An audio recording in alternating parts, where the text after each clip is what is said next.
శ్రీమతే రామానుజాయ నమః. శ్రీమన్నారాయణ శరణౌ శరణం ప్రపద్యే. శ్రీమతే నారాయణాయ నమః.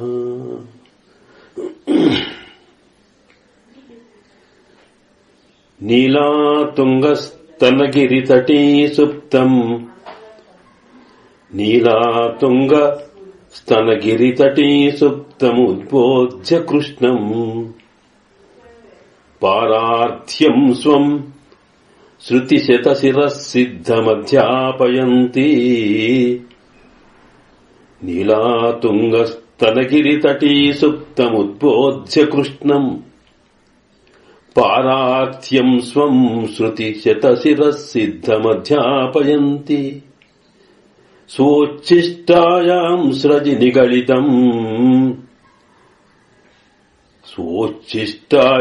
స్రజి నిగళితం యాబలత్కృత్య భుంక్తే గోదా తస్యై నమైదమిదం భుజయేవాస్తు భూయః. గోదా తస్యై నమైదమిదం భుజయేవాస్తు భూయః. ఆండాళ్ దివ్య తిరువడిகளே శరణం.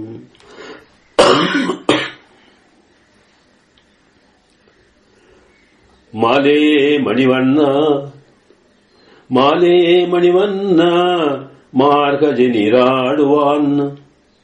మాలే మణివన్న మార్గజి నీరాడువాన్.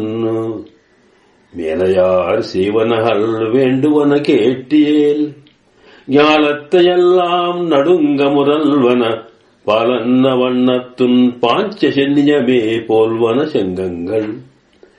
போயப்பாடுடையனவே சாலப் பெரும் பறையே பல்லாண்டிசையிப்பாரே. கோலவிளக்கே கொடியே விதானமே ಆಲಿನಿಲಯಾಯರುಳು ಎಲೋರೆಂಬಾವಾಯಿ.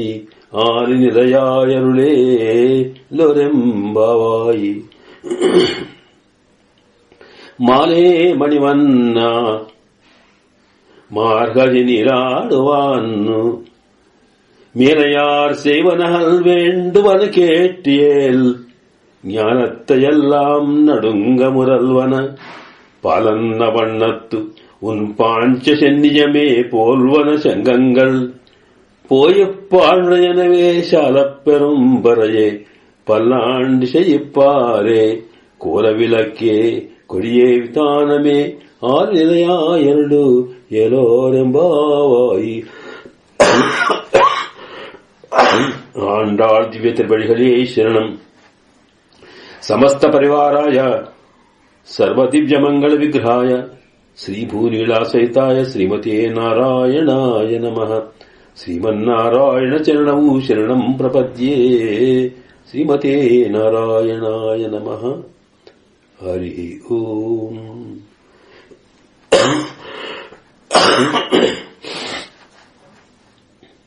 పరమ పూజ్య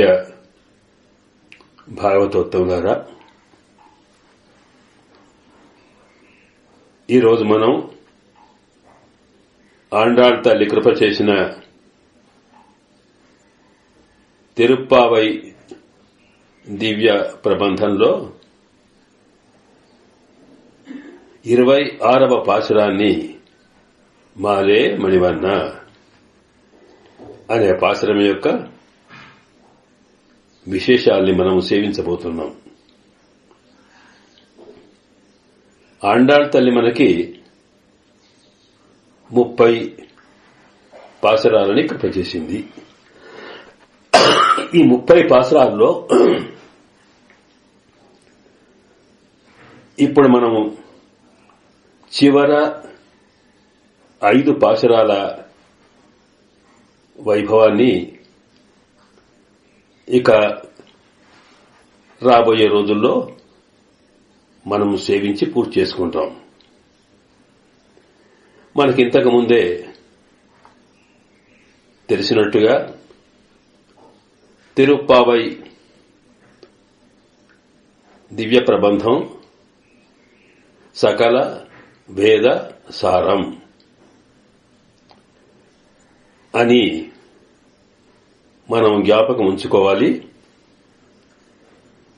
అన్ని వేదాలకు లో ముఖ్యమైన సారాంశాన్ని మన పూర్వాచార్యులు 5 అంశాలుగా విభజించారు.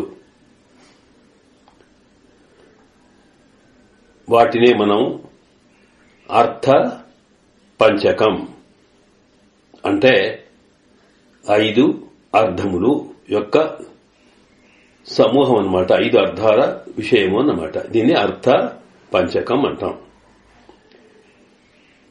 ఈ 5 అంటే 5 ముఖ్యంగా అసలు నేను అంటే ఎవరు, అంటే ఈ ఆత్మ, మన శరీరంలో ఉన్నటువంటి ఆత్మ స్వరూపమేమిటి, అది ఎలా ఉంటుంది, దాని లక్షణం ఏమిటి, దాని రూపం ఏమిటి, దాని తత్వం ఏమిటి అనే అంశాన్ని మనకు వేదం చెబుతుంది. అలాగే ఈ ఆత్మను శరీరంతో కలిపినటువంటి పరమ చైతన్యమైన పరమాత్మ ఎవరు, ఎట్లా ఉంటాడు అంటే పరమాత్మ స్వరూపము అన్నమాట. ఆయన యొక్క స్వరూప, రూప, గుణ, విభూతులు ఉంటాయి. ఇవన్నిటినీ తెలుపుతుంది వేదం. ఒకటి ఆత్మస్వరూపమైతే, రెండవది పరమాత్మ స్వరూపం. సరే, ఈ ఆత్మకు పరమాత్మకు ఉన్న సంబంధం తెలుసుకున్న తర్వాత ఆ పరమాత్మని ఈ సంసారం నుంచి వెళ్లి పరమాత్మని ఆత్మ చేరుకోవాలంటే ఏమి మార్గం, దాన్నే ఉపాయం అంటాం. అంటే పరమాత్మను పొందడానికి ఏం ఉపాయం, ఏం సాధన అని.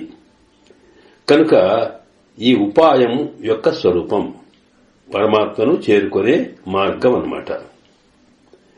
దీనికే ప్రాపక స్వరూపం అని కూడా అంటాం.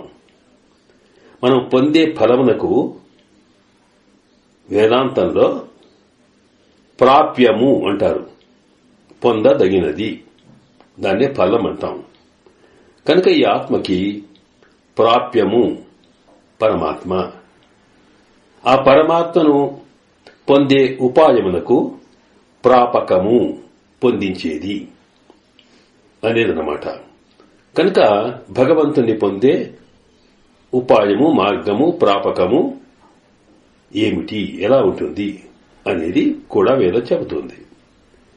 ఇక 4వ అంశం ఏమిటంటే, మనం పరమాత్మను పొందాలి అనుకున్నాం, ఉపాయము తెలిసింది, కానీ ఆ భగవంతుణ్ణి పొందడం కోసం మనము చేసేటువంటి సాధనలో ఎన్నెన్నో ఆటంకాలు రావచ్చు. మనము పొందాల్సిన ఫలం పొందకుండా అడ్డగించవచ్చు. అలాగా అడ్డగించేటివి ఏముంటాయి అనే వాటిని తెలుసుకుని వాటిని తొలగించుకుని పరమాత్మను పొందే ప్రయత్నం చేస్తాం మనం.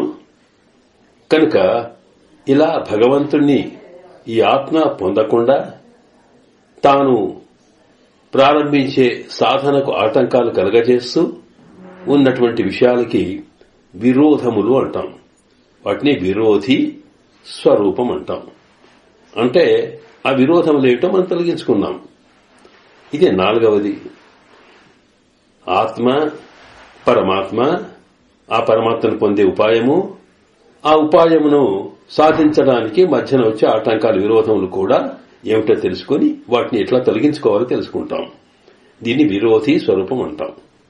ఇక అన్నైన తర్వాత మనకు పరమాత్మ దర్శనం కలిగింది, లేదా మనం అనుకున్న ఫలం లభించింది అనుకోండి.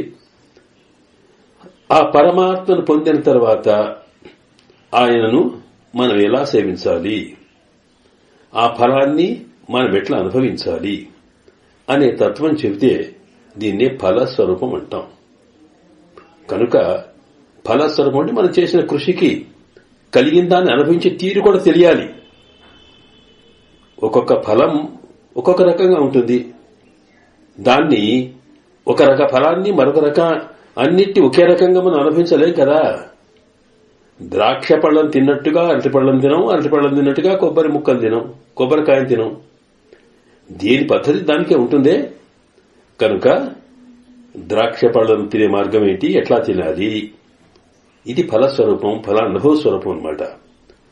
అలాగే అరటిపళ్ళు ఎట్లా తినాలి, అలాగే కొబ్బరికాయ ఉంటే దాన్ని ఎట్లా పగలగొట్టి తినాలి, ఇలా దానికి ఆ పద్ధతి తెలవడాన్నే ఫలం స్వరూపం. అంటే ఫలమును మనం పొందిన దాన్ని ఎట్లా అనుభవించాలి, మనం పొందే ఆ ఫలం ఏమిటి అని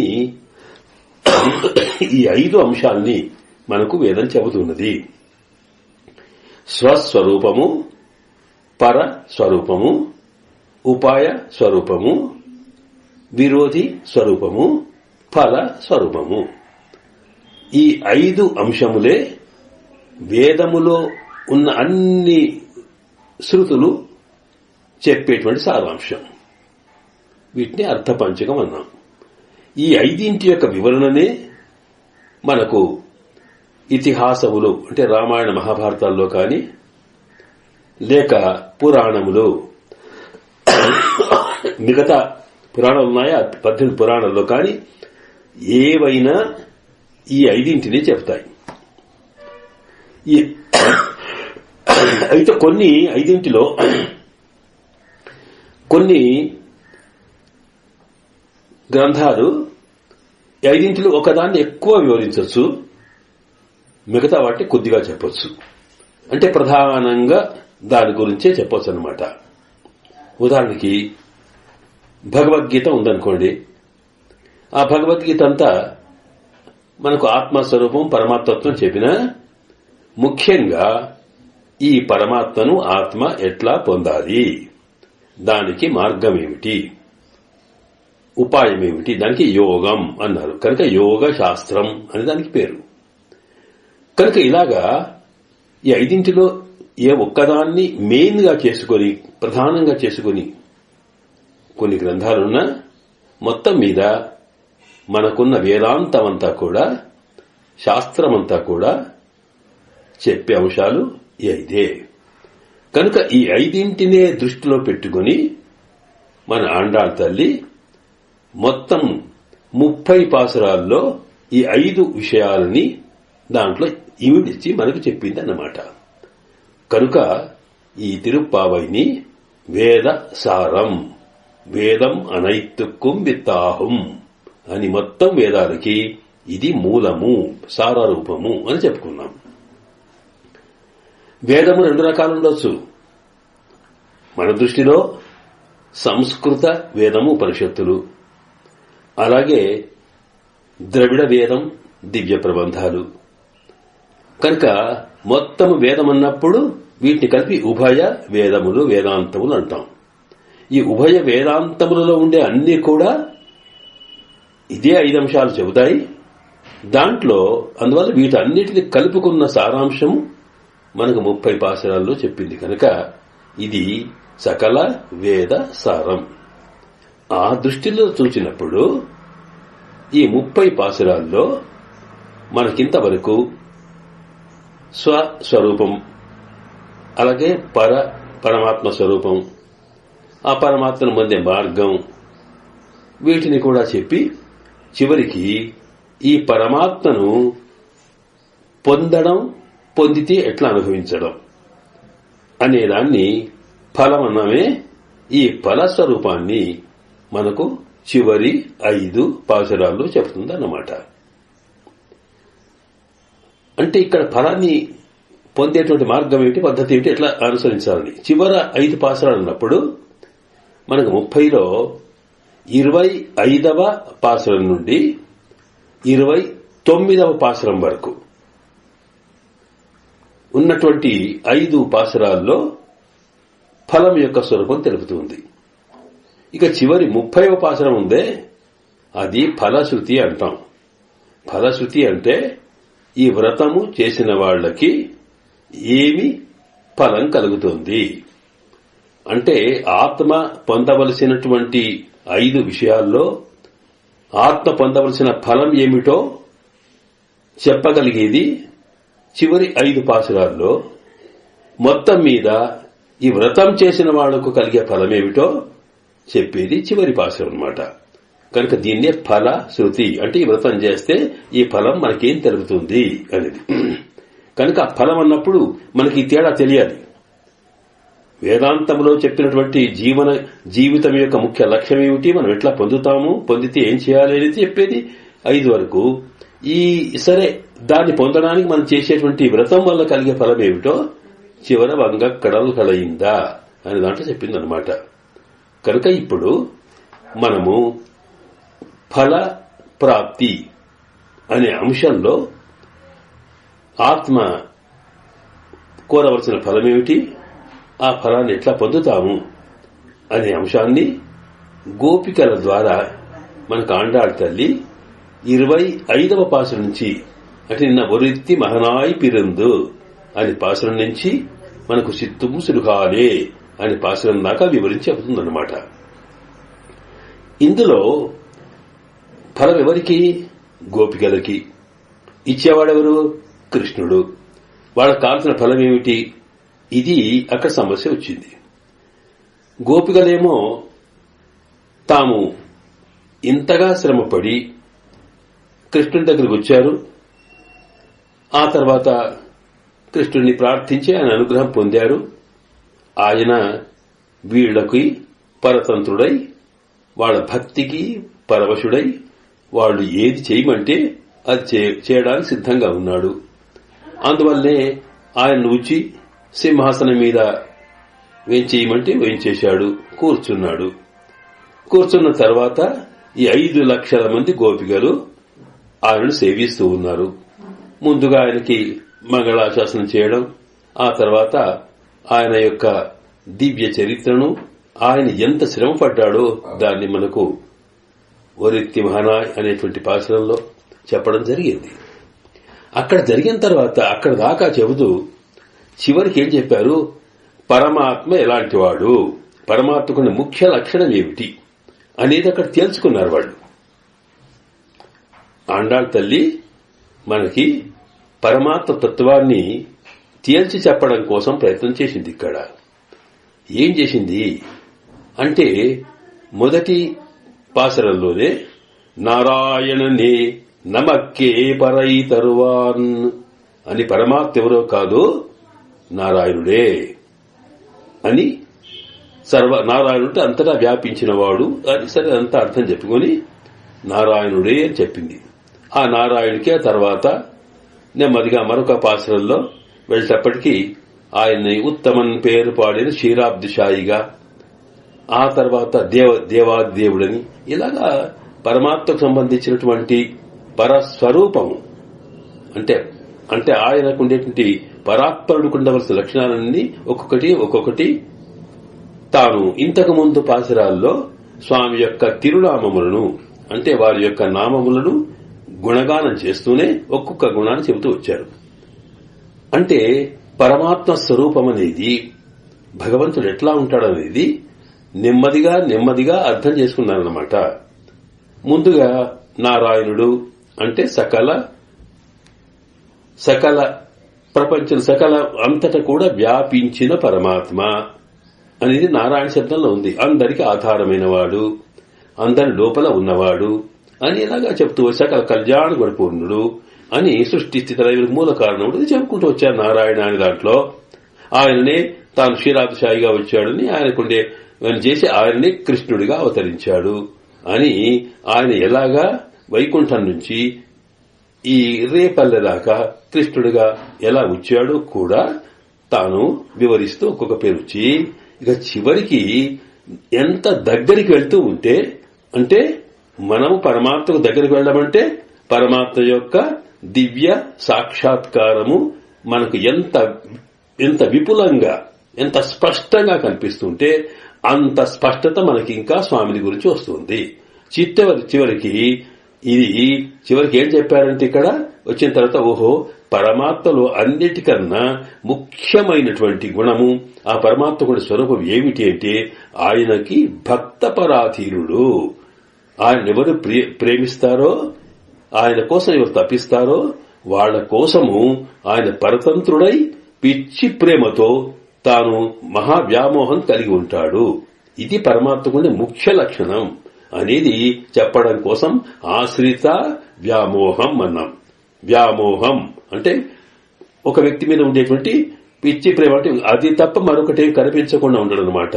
కనుక పరమాత్మ భక్తుల విషయంలో తనను ప్రేమించిన వాళ్ళంటే వాళ్ల మీద ఎంతో ప్రేమ ఉంటుంది, వాడు ఏ చేయమంటే చేస్తాడు. ఇది పరమాత్మకుడి లక్షణం అనేది చివరికి తెలచడం కోసం నెడుమాలే అన్నారు. అక్కడ ఒరిత్తి మహనాయ్ అని దాంట్లో నెడుమాలే అనేది అంటే ఇక చివరికి వచ్చినటువంటి పిలుపు అన్నమాట.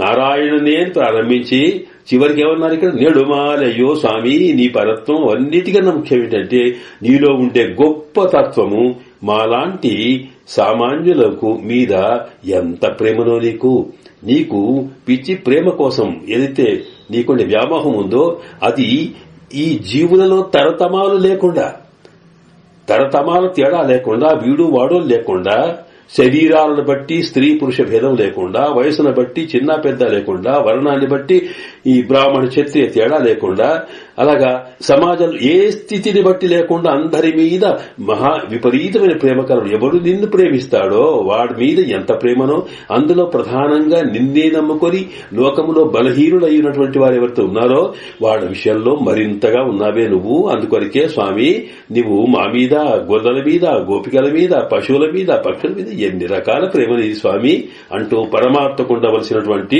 ముఖ్య లక్షణం, ముఖ్య గుణం ఏమిటంటే తనను ఆశ్రయించిన వాళ్ళని తాను ఎంతగానో ప్రేమిస్తాడు. కనుక ఆయనను పొందాలంటే మనకు ఇంకా వేరే మార్గం ఏమీ లేదు. ఒకటే ఒకటి, మనం అతన్ని ప్రేమించడం.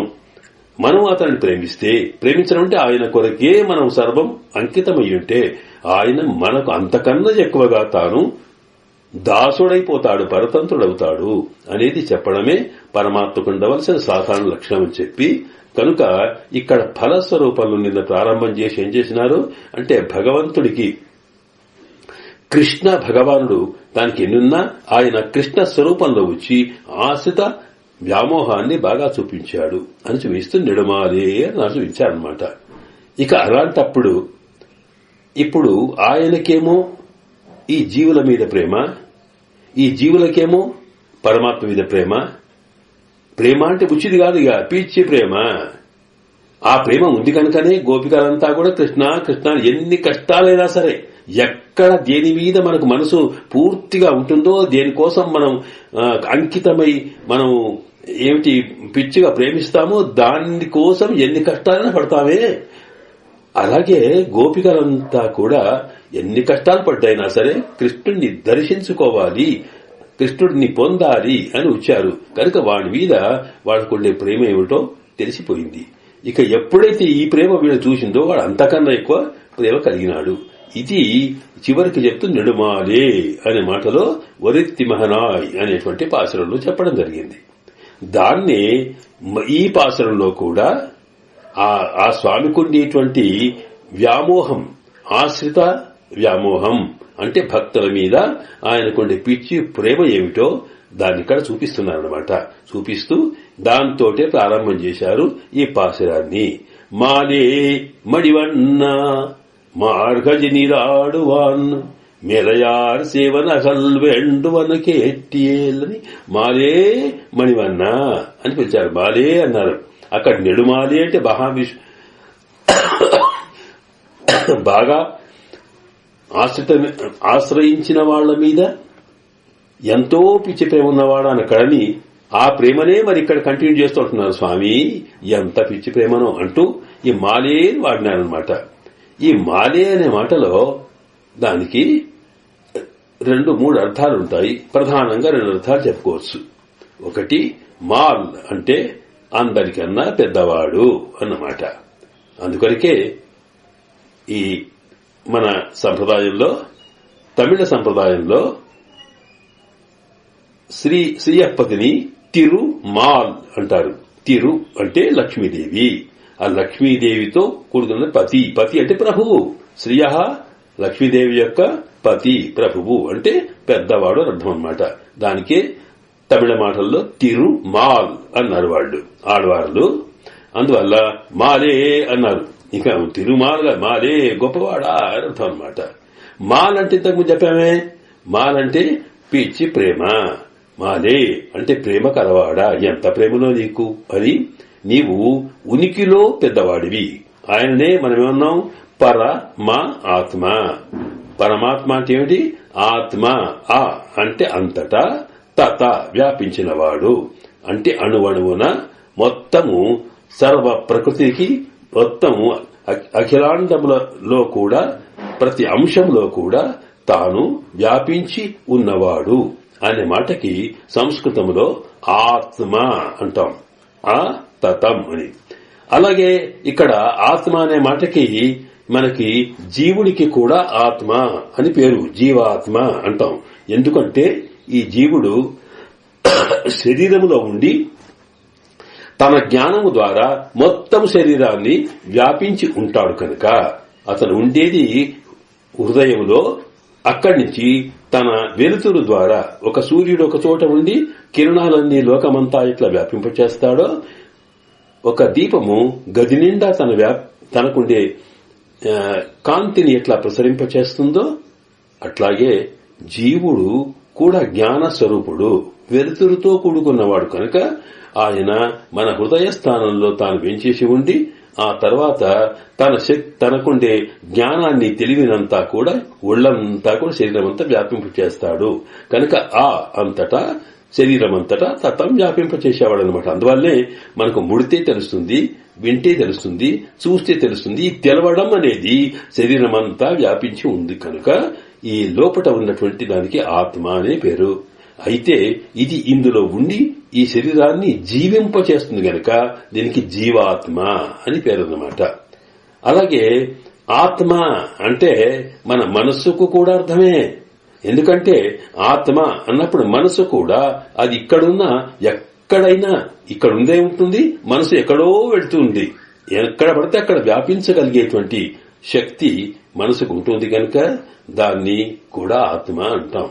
అలాగే ప్రకృతి, ఈ పంచభూతాలతో ఏర్పడిన ప్రకృతి ఉందే దీనికి కూడా ఆత్మ అనే పేరు. ఎందుకంటే ఇది ఎక్కడంటే ఎక్కడ అంతటా కూడా పంచభూతాత్మకంగా మొత్తం పరమాత్మ సృష్టిలో ఉంది కనుక దీనికి కూడా ఆత్మ అంతర్వ్యాపించింది అని పేరు. అయితే ఈ రకంగా జీవ ఆత్మ, మనసు ఆత్మ, అలాగే ప్రకృతి ఆత్మ, వీటన్నిటికన్నా కూడా మించినటువంటి ఆత్మ. అందువల్ల పర ఆత్మ అంటే పరుడు అంటే అంతకన్నా ఉత్కృష్టమి, వీటన్నిటికన్నా మించినవాడు అన్నమాట. మించినవాడంటే మరి వానికన్నా పైన ఉందా? మరేమి లేదు కనుక మా లేదు అని అర్థం. కానీ ఆత్మ పర మా ఆత్మ అంటే ఆయనను మించి మరొక చోట వ్యాపించేటువంటి తత్వం లేదు కనుక ఆయనకే పరమాత్మ అని పేరమాట. కనుక అతను మాలే అనే మాటలో ఆయన పరమాత్మ, అంతట వ్యాపించిన స్వామి పరాత్పరుడవు అనేది. నువ్వు ఇక్కడ ఉన్నావు అక్కడ ఉన్నావు అనే ప్రశ్న లేదు, ఆయన ఎక్కడ పడితే అక్కడే ఉంటాడు. అలా అంటే పరాత్పరుడైనటువంటి సర్వేశ్వర అని అర్థం అన్నమాట. అలాగే మాల్ అంటే పిచ్చి ప్రేమ అన్నామే, మాలే అంటే నీవు ఎంత ప్రేమ కలవాడివో స్వామి, నీవు కేవలం వ్యామోహం, ఆశ్రిత వ్యామోహంలో నీవు నిండుకుండ లాంటి మహాసముద్రం లాంటి వాడివి అని ఆయనకుండే పరత్వము గొప్పతనం అనేది దేంట్లో అంటే ఉనికిలోనే కాదు, ఆయన గుణంలో కూడా. అన్ని గుణాల్లో ప్రధానంగా తన భక్తులను ప్రేమించడంలో వాళ్ల కోసము తాను ఎంత దిగజారణంలో ఎంత ప్రేమ ఉంటుందో ఆ ప్రేమ చెప్పడానికి వెళ్లేదట. అందువల్ల దానికి అందులో కూడా మాల్ అన్నమాట. కనుక మాలే అంటే పరాత్పరుడా, మాలే అంటే పిచ్చి ప్రేమ భక్తుల మీద కలవాడా అని 2 రకాల మాటలు అక్కడ చెప్పుకున్నారు. అక్కడ ఎందుకు చెప్పారు ఇక్కడ అంటే మాలే అన్నప్పుడు ఆ ప్రేమ అనేది కేవలం పరమాత్మకే కాదు, కృష్ణుడికే కాదు, ఈ గోపికలకు కూడా ఉంది కదా. ఆ గోపికలకు కృష్ణుడి మీద ఉండే ప్రేమతోటే కదా ఇంత శ్రమపడి వచ్చారు వాళ్ళు. కనుక వీళ్లకు ఉంది స్వామి మీద పిచ్చి ప్రేమ. ఆ స్వామి కోసం అన్ని మర్చిపోయినారు వాళ్ళు. కనుక వీళ్లకు కూడా మాలే అంటే వీళ్లలో కూడా ఆ వ్యామోహం ఉంది. కనుక వీళ్లు మాలే వాళ్లు మాలేనే, ఇద్దరికీ ప్రేమ, ఒకరి మీద ఒకరి ప్రేమ ఎక్కువ. కానీ ఇందులో కొంత తేడా ఉంది. ఏమిటంటే మనకు జీవులకు గోపికల రూపంలో ఉన్నటువంటి జీవాత్మలున్నారే, వాళ్లకు పరమాత్మ మీద ఉన్నంత కన్నా ప్రేమ కన్నా ఆ పరమాత్మ మీద, పరమాత్మకు మన మీద ఉండే ప్రేమ ఎంతో పెద్దదట. కనుక ఇక్కడ ఆయన పరాత్పరుడైనటువంటి గొప్పవాడా, ప్రేమలో గొప్పవాడా అని మాట కూడా చెప్పడం జరుగుతుంది అక్కడ. ఎందుకు అట్లా ఉంటుందంటే మన పెద్దలు దీన్ని పోల్చడంలో ఒక ఉదాహరణ చూపించారు. సాధారణంగా నీటి గుంట ఉంటుంది. ఆ నీటి గుంటలో ముఖ్యంగా మనం కాస్త బురదగా ఉన్న చోట ఒక ఆవు నడిచిందనుకోండి, అది కాలు పెడితే ఆవు గిట్టలు చీలి ఉంటాయి. అలా కాలు పెట్టగానే అక్కడ చిన్న గుంత పడుతుంది. గుంత పడితే ఆ గుంత లోపల బురద ఉంది కనుక అలా నీళ్లు నిండుతాయి. దాన్ని గోష్పద అంటాం. అంటే ఆవు కాలు పడితే ఏర్పడిన గుంటలో ఉన్నంత నీళ్లు అన్నమాట. ఆ నీళ్లు ఇక్కడ కాదు, సముద్రంలో కూడా ఉంటాయి. కనుక సముద్రంలో ఉన్నంత నీళ్లు అన్నప్పుడు అక్కడ నీళ్లే ఉన్నాయి, ఇక్కడ నీళ్లే ఉన్నాయి. కానీ దాన్ని పోల్చినప్పుడు ఈ నీళ్ల కన్నా ఆ సముద్రం నీళ్లు ఎంత ఉంటాయి మనం ఊహించుకుంటే, ఇక్కడ పరమాత్మ మీద ప్రేమ నీళ్లతో పోల్చుకోవచ్చు అన్నమాట. ఆ పరమాత్మ మీద ఈ జీవుడికి ఉండేటువంటి వ్యామోహం, పిచ్చి ప్రేమైతే ఉందో అది ఎలాంటిది అంటే ఇదిగో ఈ ఆవు చిన్న గుంట లాంటిది అన్నమాట. అందులో గుంటలో నీళ్లెంతో ఈ ఆత్మలో పరమాత్మ విషయంలో ఉండే ప్రేమ అంతటిది మాత్రమే. కానీ పరమాత్మకుండే ప్రేమ ఎంత అంటే అదిగో ఆ సముద్రములో ఉన్న నీరంతా అన్నమాట. కనుక ఎంత ప్రేమనో మన మీద ఈ మాత్రం చూపితే చాలు ఆయన అన్నీ చేస్తాడట ఇక్కడ. కనుక ఈ రెండు పోల్చారు ఇక్కడ. మరి ఇలా ఎందుకుంటుందండి? పరమాత్మకు అంత ప్రేమేమిటి, జీవాత్మకు ఇంతే ప్రేమేమిటి? తాను భగవద్గీతలో చెప్పాడు, ప్రియో హి జ్ఞానినః అత్యర్థం సచ మమ ప్రియః. జ్ఞాని అంటే నా కోసమే జీవించేవాడు ఎవరుతున్నారో, నా తత్వం తెలిసి, నాకు అతనికి ఉండే జీవికి ఉండే సంబంధం తెలిసి పరమాత్మకే అంకితమైనటువంటి జీవాత్మ ఎవరితో ఉంటారో వాడికి నేనంటే ఎంతో ఇష్టం, ప్రియ. కానీ అలాంటి వాడంటే నాకెంతో ఇష్టం, అత్యర్థం ప్రియ. చెప్పడానికి వీళ్ళెంత ప్రేమ ఉంటుందండి అన్నాడు భగవద్గీతలో. ఇదే ఇక్కడ ఆ సముద్రం నీటికి ఈ చిన్న గుంటలో ఉండే నీటికి ఉండే తేడా లాంటిదట. ఇది ఎందుకుంది ఇట్లాగా అంటే, సముద్రము పెద్దది గనుక సముద్రం నీళ్లుంటాయి. ఉదాహరణకు పెద్ద కుండ తీసుకుని అనుకోండి, ఆ కుండలో నీళ్లు పెడితే కుండలుంటాయి. దాని చిన్న గురిగి చిన్నది పాత్ర ఉందనుకోండి, దాంట్లో నీళ్లు పోస్తే అంతే ఉంటాయి. కనుక పాత్ర యొక్క సైజును బట్టి, వెసలుకుండే సైజును బట్టి దాంట్లో ఉండేటువంటి వాటర్ కూడా అంతే ఉంటుంది, నీరు అంతే ఉంటుంది కదా. కనుక చిన్న దాంట్లో కొద్దిగా, పెద్ద దాంట్లో ఎక్కువ అన్నప్పుడు ఇక్కడ ఆత్మ యొక్క హృదయము లేక ఆత్మ అనేది చిన్నది, పరమాత్మ పెద్దవాడు. కనుకనే అతనికి విభువు అంటారు సంస్కృతంలో.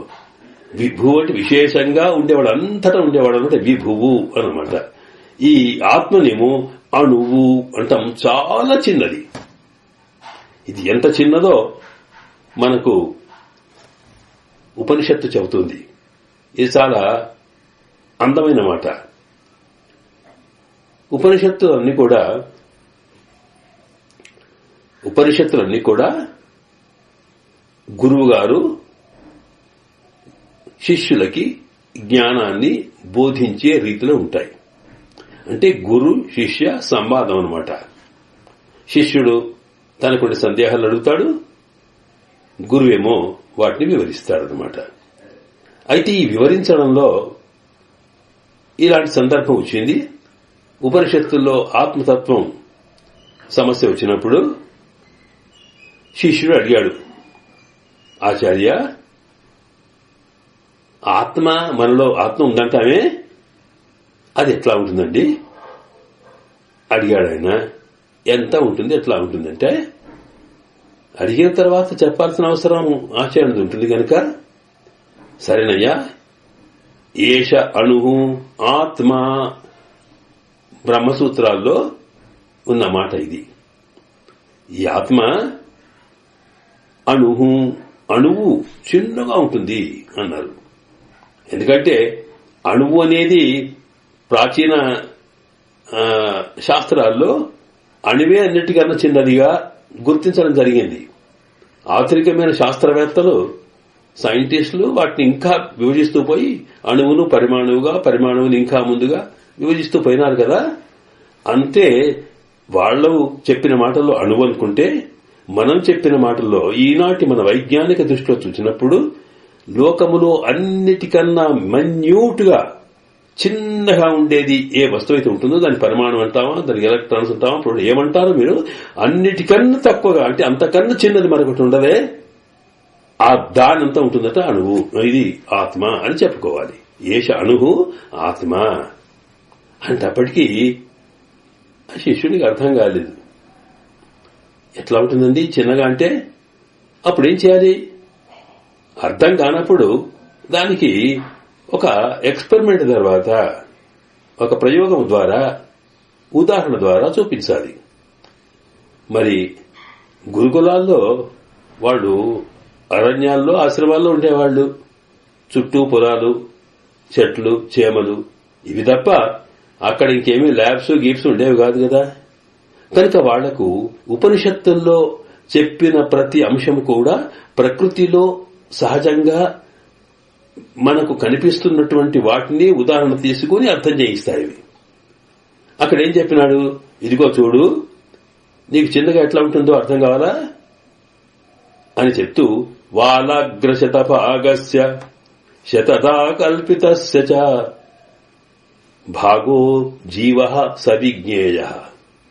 జీవుడంటే ఎట్లా తెలిసిందా? ఇదిగో వాలాగ్రశతభాగస్య. వాలాగ్రం అంటే వాళ్ళ వంటి తోక అని, వాళ్ళ వంటి చిన్న వెంట్రుక లాంటిది అనమాట. ఇక్కడ మనము ఒక పక్కకే వరి పొలాలు ఉంటాయి కదా, ఇదిగో బాగా పండినటువంటి వరి ధాన్యం వడ్లుంటాయే, వడ్ల గింజ. అవునండి చూశాను అన్నాడు శిష్యుడు. అవును, ఆ గింజకి మన దగ్గరికి వచ్చే, మనం చూసే నాటికి సామాన్యంగా వడ్ల గింజ కనిపిస్తుంది కానీ దానికి మొదట్లో, దాని చివర్లో ఒక చిన్న ముళ్ళు లాంటిది ఉంటుంది, సన్నగా ఎక్స్టెన్షన్. అదన్నీ వరి ముళ్ళు అంటాం. దాన్ని రైతులు తర్వాత పోగొడతారు, ఇట్లా నలిచి పోగొట్టి ఇస్తారనమాట. కనుక ఈ వరి ముళ్ళు చూచావా? అవునండి చూచాను నేను. ఎంతుంది? ఇంతే ఉంటుంది. అంతుంటుందా స్వామి? ఆత్మ మనలో ఉన్న ఆత్మ అంతుంటుందా అన్నాడు. అది కాదయ్యా చెప్పేది విను.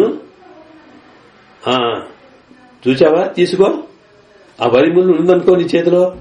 ఉంది. దాన్ని ఏం చేయాలి? దాన్ని శతదా కల్పితస్య చ, మేక్ ఇట్ ఇంటూ 100 పార్ట్స్.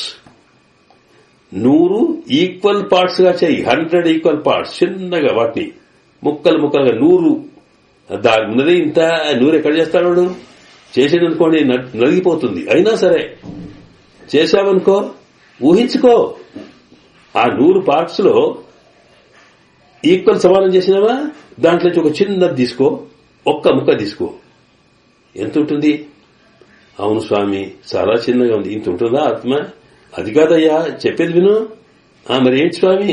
ఏమీ లేదు, ఆ చిన్నది ఉంది కదా, తీసుకున్నావా, దాన్ని కూడా మళ్లీ 100 ముక్కలు చేయి.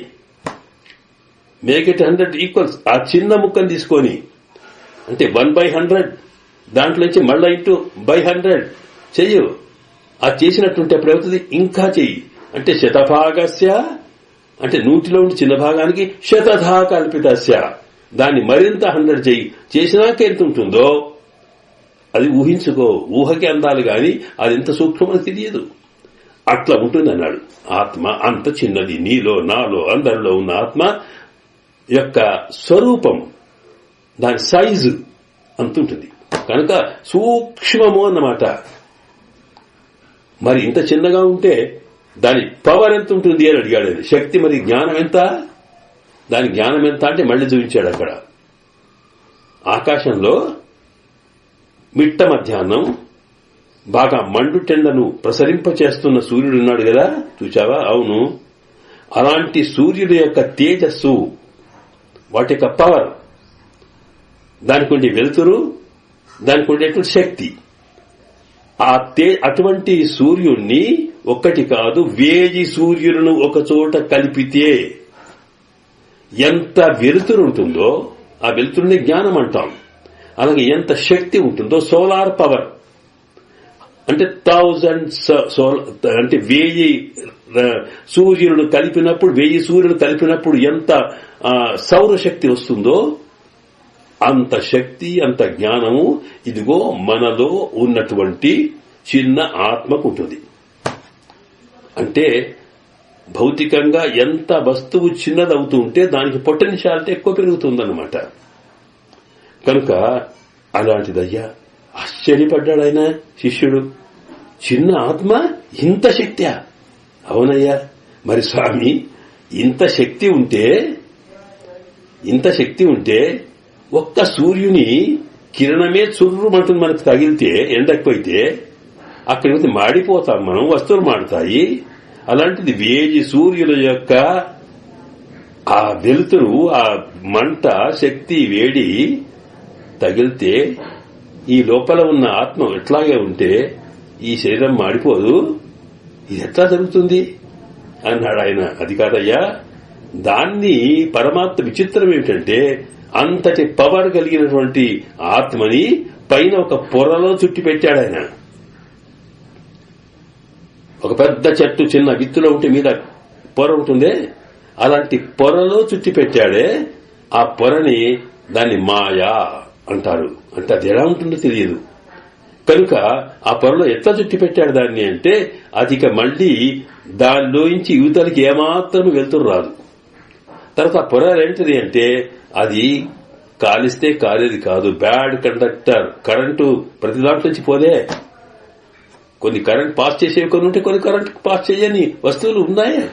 అలాగా దానిని పెట్టాడు గనక అది చిన్నగా ఉంటుంది. దీన్ని సూక్ష్మ శరీరం అంటాం ఆత్మకి. అది పోయితేనే ముక్తి. కనుక మోక్షం అంటే అది కూడా పోయి ఇదిగో ఇంత బ్రహ్మాండమైనటువంటి శక్తి ఎప్పుడైతే వస్తుందో దానికే మోక్షం అంటాం మనం. కనుక అది పెట్టాడు. ఎట్లా పెట్టాడండి అంటే నీకు తెలియదు, నాకు తెలియదయ్యా. ఎందుకొరకంటే ఆయన భగవద్గీతలో చెప్పాడు. ఇక్కడ మమ మాయా దురదైవీ హ్యేషా గుణమయీ మమ మాయా దురత్యయ మామీవయే ప్రపద్యంతే మాయామ్యేత అంతరంతి. ఏమన్నాడు కదా, ఏం లేదు. ఇదొక బిజినెస్ సీక్రసీ. మమ్మ మాయ, నా సంకల్పం, అది ఏమిటో నేను చెప్పదలుచుకోలేదు, నీకు అర్థం కాదు. అది ఏమిటి స్వామి, దీంతో తయారు చేశారు? అదే ఈ పంచభూతాల ప్రకృతిలో అతి సూక్ష్మమైనటువంటి వస్తువులతోటే తయారు చేశాం మేము.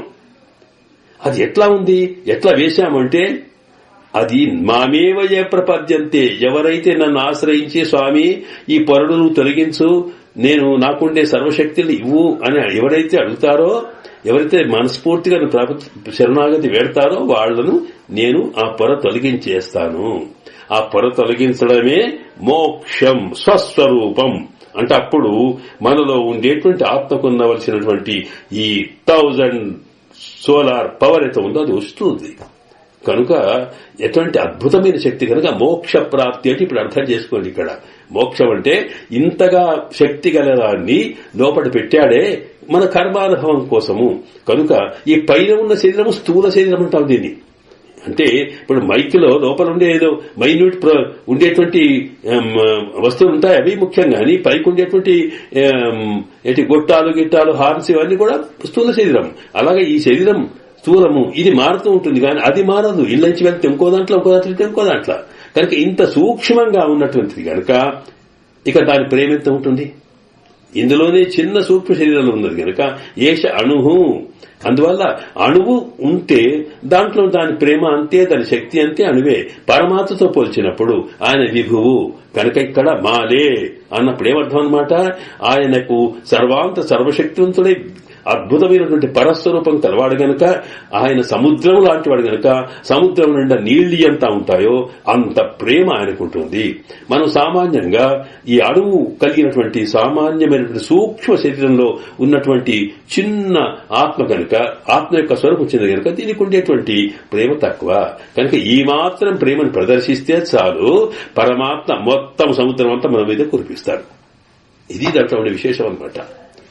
ఆ సముద్రం అంతా మీద పడుతుందనే ఉద్దేశంతో అలా కాకుండా సముద్రం నీటిని మేఘంగా మార్చుకుని మేఘం నుంచి ఆచార్య రూపంలో మనకు అందిస్తాడు ఆయన. ఇదంతా తత్వం ఇక్కడ. కనుక మాలే అంటే ఇక్కడ అర్థం అన్నమాట. కనుక ఇక్కడ గోపికలంతా కూడా ఆ కృష్ణుని మీద ప్రేమతోటి ఈ 5 లక్షల మంది ఏదో అడుగుదామని యాంబంద కార్య మహారాయందరుడు ఇక్కడికి వచ్చి సింహాసనం వెంచేసి ఉంటే మేము వచ్చిన సంగతి మీకు చెబుతామన్న వాళ్ళు అన్నీ మర్చిపోయి ఆయనకు క్షేమం క్షేమం క్షేమని మంగళాశాసనం చేసి ఆ తర్వాత అలాగే చూసుకుంటూ కూర్చున్నారట. ఎందుకు చూసుకుంటూ కూర్చున్నారు అంటే ఆయన చూసినా కొద్దీ చూడాలనిపిస్తుంది. అబ్బా ఎంత స్వామి ఎలా ఉన్నాడు అనేది ప్రేమతోటి ఒకరికొకరు ఇలా చూస్తున్నారట. వీళ్ళు చూచేటువంటి ప్రేమ కన్నా ఆయన ఎంత ఎక్కువ చూస్తున్నాడు. ఆయన ఏం చేస్తున్నాడు, ఆయన ఇంతకాలం నుంచి గోపికలను చూడాలనుకుంటే దానికోసం వీళ్ళు ఇంతకాలం శ్రమపడి వచ్చారా, అబ్బా నా మీద ఎంత ప్రేమ అని అనుకుంటూ వీళ్ల మీద ప్రేమిస్తున్నాడట. అది ఒక్కొక్కతు ఈ ఒక్కడిని చూస్తే ఈ ఒక్కడు 5 లక్షల మందిని అలాగే చూస్తున్నాడట. కనుక ఎలా చూస్తున్నాడంటే ఆయన చూపు లోపల ప్రేమ, ఆయన ఉనికి కదలికలో ప్రేమ, ఇవన్నీ కనిపిస్తూ ఉన్నాయి. ఇక్కడ కనిపిస్తూ ఉంటే వీరు మాట్లాడరు, వారు మాట్లాడరు, ఇలాగా ఒకరికొకరు ఇలా కూర్చున్నారట. ఇది ఇక్కడ జరుగుతున్న సంగతి. దీన్నే మనము ఇక్కడేమంటే ముక్తాత్మ మోక్ష పొందేటువంటి మోక్షానందం అంటే ఇదే. ఇక్కడ ఏ మోక్షానందం అంటే ఇంకేమి లేదు. ఇక్కడ మేము చెప్పామే ఈ సూక్ష్మ శరీరం స్థూల శరీరాలు పడిపోయిన తర్వాత సూక్ష్మ శరీరం కూడా పోయితే ఆ తర్వాత బ్రహ్మాండమైన తేజస్సుతో కలిగినటువంటి ఈ శక్తి సంపన్నమైనటువంటి ఆత్మ తాను పరమపదం వెళ్లిన తర్వాత పరమాత్మ దగ్గరికి చేరుకుంటే ఆ పరమాత్మ ఎక్కడున్నాడు, ఆయన ఒక సింహాసనం మీద ఉంటాడు. అక్కడే ఆ ఉన్నట్టయితే అక్కడికి వెళ్లిన తర్వాత తస్మిన్ ధర్మాది పీఠం అని అక్కడ సింహాసనం మీద వెంచేసి ఉంటాడు. అక్కడికి వెళ్ళినప్పుడు ముక్తాత్మ తాను స్వామి యొక్క శ్రీపాదాల దగ్గరికి వెళ్తే ఆ పాదం నుంచి ఎత్తుకుని మీద తాను కూర్చోపెట్టుకుని ముద్దాడుతుంటాడు అన్నట్టు. ఎంత పిచ్చి ప్రేమను అక్కడ. ఎందుకంటే ఎంతో కాలం ఒక తండ్రికి తన కొడుకు, ఎంతో తల్లికి గాని తండ్రికి గాని ఒకటేంటే ఎన్నడో పుట్టిన తర్వాత కొడుకు ఎక్కడికో పోయినాడు తెలియదు. వెళ్లిపోయిన కొడుకు తాను ఎన్నో ఏళ్ల తర్వాత వస్తే వీడే నా కొడుకని అనుకుని దగ్గరికి తీసుకుని ఎంత ప్రేమ తల్లి చూపుతుందో, ఎంత ప్రేమ తండ్రి చూపుతాడో, వాడు పిచ్చిగా ఎలాగా దగ్గరికి తీసుకొని ముద్దాడతారు, దగ్గర తీసుకుంటారు, ఒళ్ళంతా నిముడతారు, ఎన్నెన్ని మాటలు మాట్లాడతారో. అంటే తమలో ఉండే ప్రేమనంతా కూడా ఒలకపోస్తున్నటువంటి స్థితిని వాళ్ళు ప్రదర్శింప చేస్తారే. అలాగే ఆ పరమాత్మ కూడా ఎన్నడు తర్వాత తను ఏమిటి సంసారఖ్యే మహతి విపురే కర్మయోగాభ్రమంతి.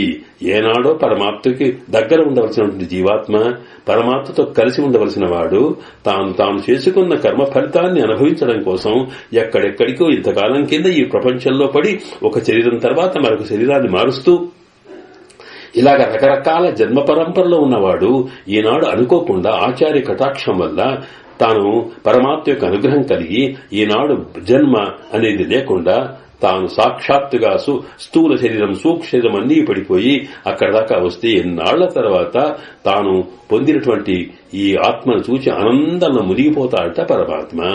ఆ మునిగిపోయి ఆ పరమాత్మ తనకున్న ప్రేమనంతా అక్కడ చూపిస్తాడు. అక్కడ అది మనకి వైకుంఠంలో అర్చిరాది మార్గం అనే దాంట్లో ముక్తాత్మ పొందేటువంటి అనుభవం ఏమిటో అక్కడ వివరిస్తారు. అక్కడ దాన్నే ముక్తానందం అంటాం, మోక్షానందం అన్నమాట. అలాంటి ఆనందాన్ని అక్కడ పొందే ఆనందాన్ని పరమాత్మ ఎంత ప్రేమ ఎంత అనుగ్రహం కలవాడంటే ఇక్కడ రేపల్లెలో పశువులు కాల్చుకుంటున్నటువంటి గోపికలకు తాను వచ్చి ఆనందాన్ని అలాంటి ఆనందాన్ని కలిగించడానికి ఇక్కడికి వచ్చాడు. ఇదే కదా మనకు ఆండాళ్ళ తల్లి ముందన్నది. తాను మార్గడి తింగళ అనే దాంట్లో వచ్చిన తర్వాత మీరు ఎంత అదృష్టవస్తులు నేరే సిరువలకు అని. అలాగే మీరు వయ్యత్తు అడివీరుగాలు నామున్ నంపావైకు ఇక్కడే ఈ లోకంలో ఉండే ఆ పరమపదంలో పుట్టేటువంటి ముక్తానందాన్ని పొందుతున్నటువంటి అదృష్టవంతులు అన్నదే. అదిగో ఈ ఆనందం ఇక్కడ కనిపిస్తుందన్నమాట. అంటే పరస్పరంగా అంటే ప్రేమ అనేది, ఆనందం అనేది ఈ నాయికల మధ్యన ఇద్దరికీ ఉన్నప్పుడు మాత్రమే ఆనందం, కానీ ఒకడికి కాదన్నమాట. కనుక ఇలాగా గోపికలకి కృష్ణుని మీద పిచ్చి ప్రేమ, కృష్ణునికి వీళ్ళందరి మీద ప్రేమ, ఇలాగా ఒకరికొకరు చూస్తూ పలుకుతూ మాట్లాడుతూ ఇలాగే కాలం గడుపుతున్నారు తప్ప వచ్చిన పని ఏమిటో వారు మర్చిపోయినారు, వచ్చిన పని ఏమిటో వీరు మర్చిపోయినారు అన్నమాట. ఈ స్థితి జరుగుతున్నది. ఇది ఎప్పటిదాకా జరుగుతుందంటే చివరి పాసనం వచ్చేదాకా. కనుక ఇక్కడ అండాక చూపించింది ఏమిటి, ఇక్కడ మాలే అన్నాను, ఎంత ప్రేమ ఆ స్వామి మన మీద అని. ఆ ప్రేమ లేకపోతే ఇక్కడ దాకా ఎందుకు వస్తావు నువ్వు అని ఆ కృష్ణుడు గోపికలకి అక్కడ పరమపదంలో ముక్తాత్మ పొందే అనుభవాన్ని అనుభవింపచేస్తుంటే, మోక్షాన్ని అనుభవిస్తున్నటువంటి ఆత్మకి పరమాత్మ దర్శనం కలిగినప్పుడు ఎంతటి ఆనందం కలుగుతుందో ఆనందాన్ని గోపికలు పొందుతున్నారు. ఈ ఇద్దరి మధ్యన ఆ సంభాషణ జరిగే రీతి మనకి ఈ పాసనంలో కనిపిస్తుందన్నమాట.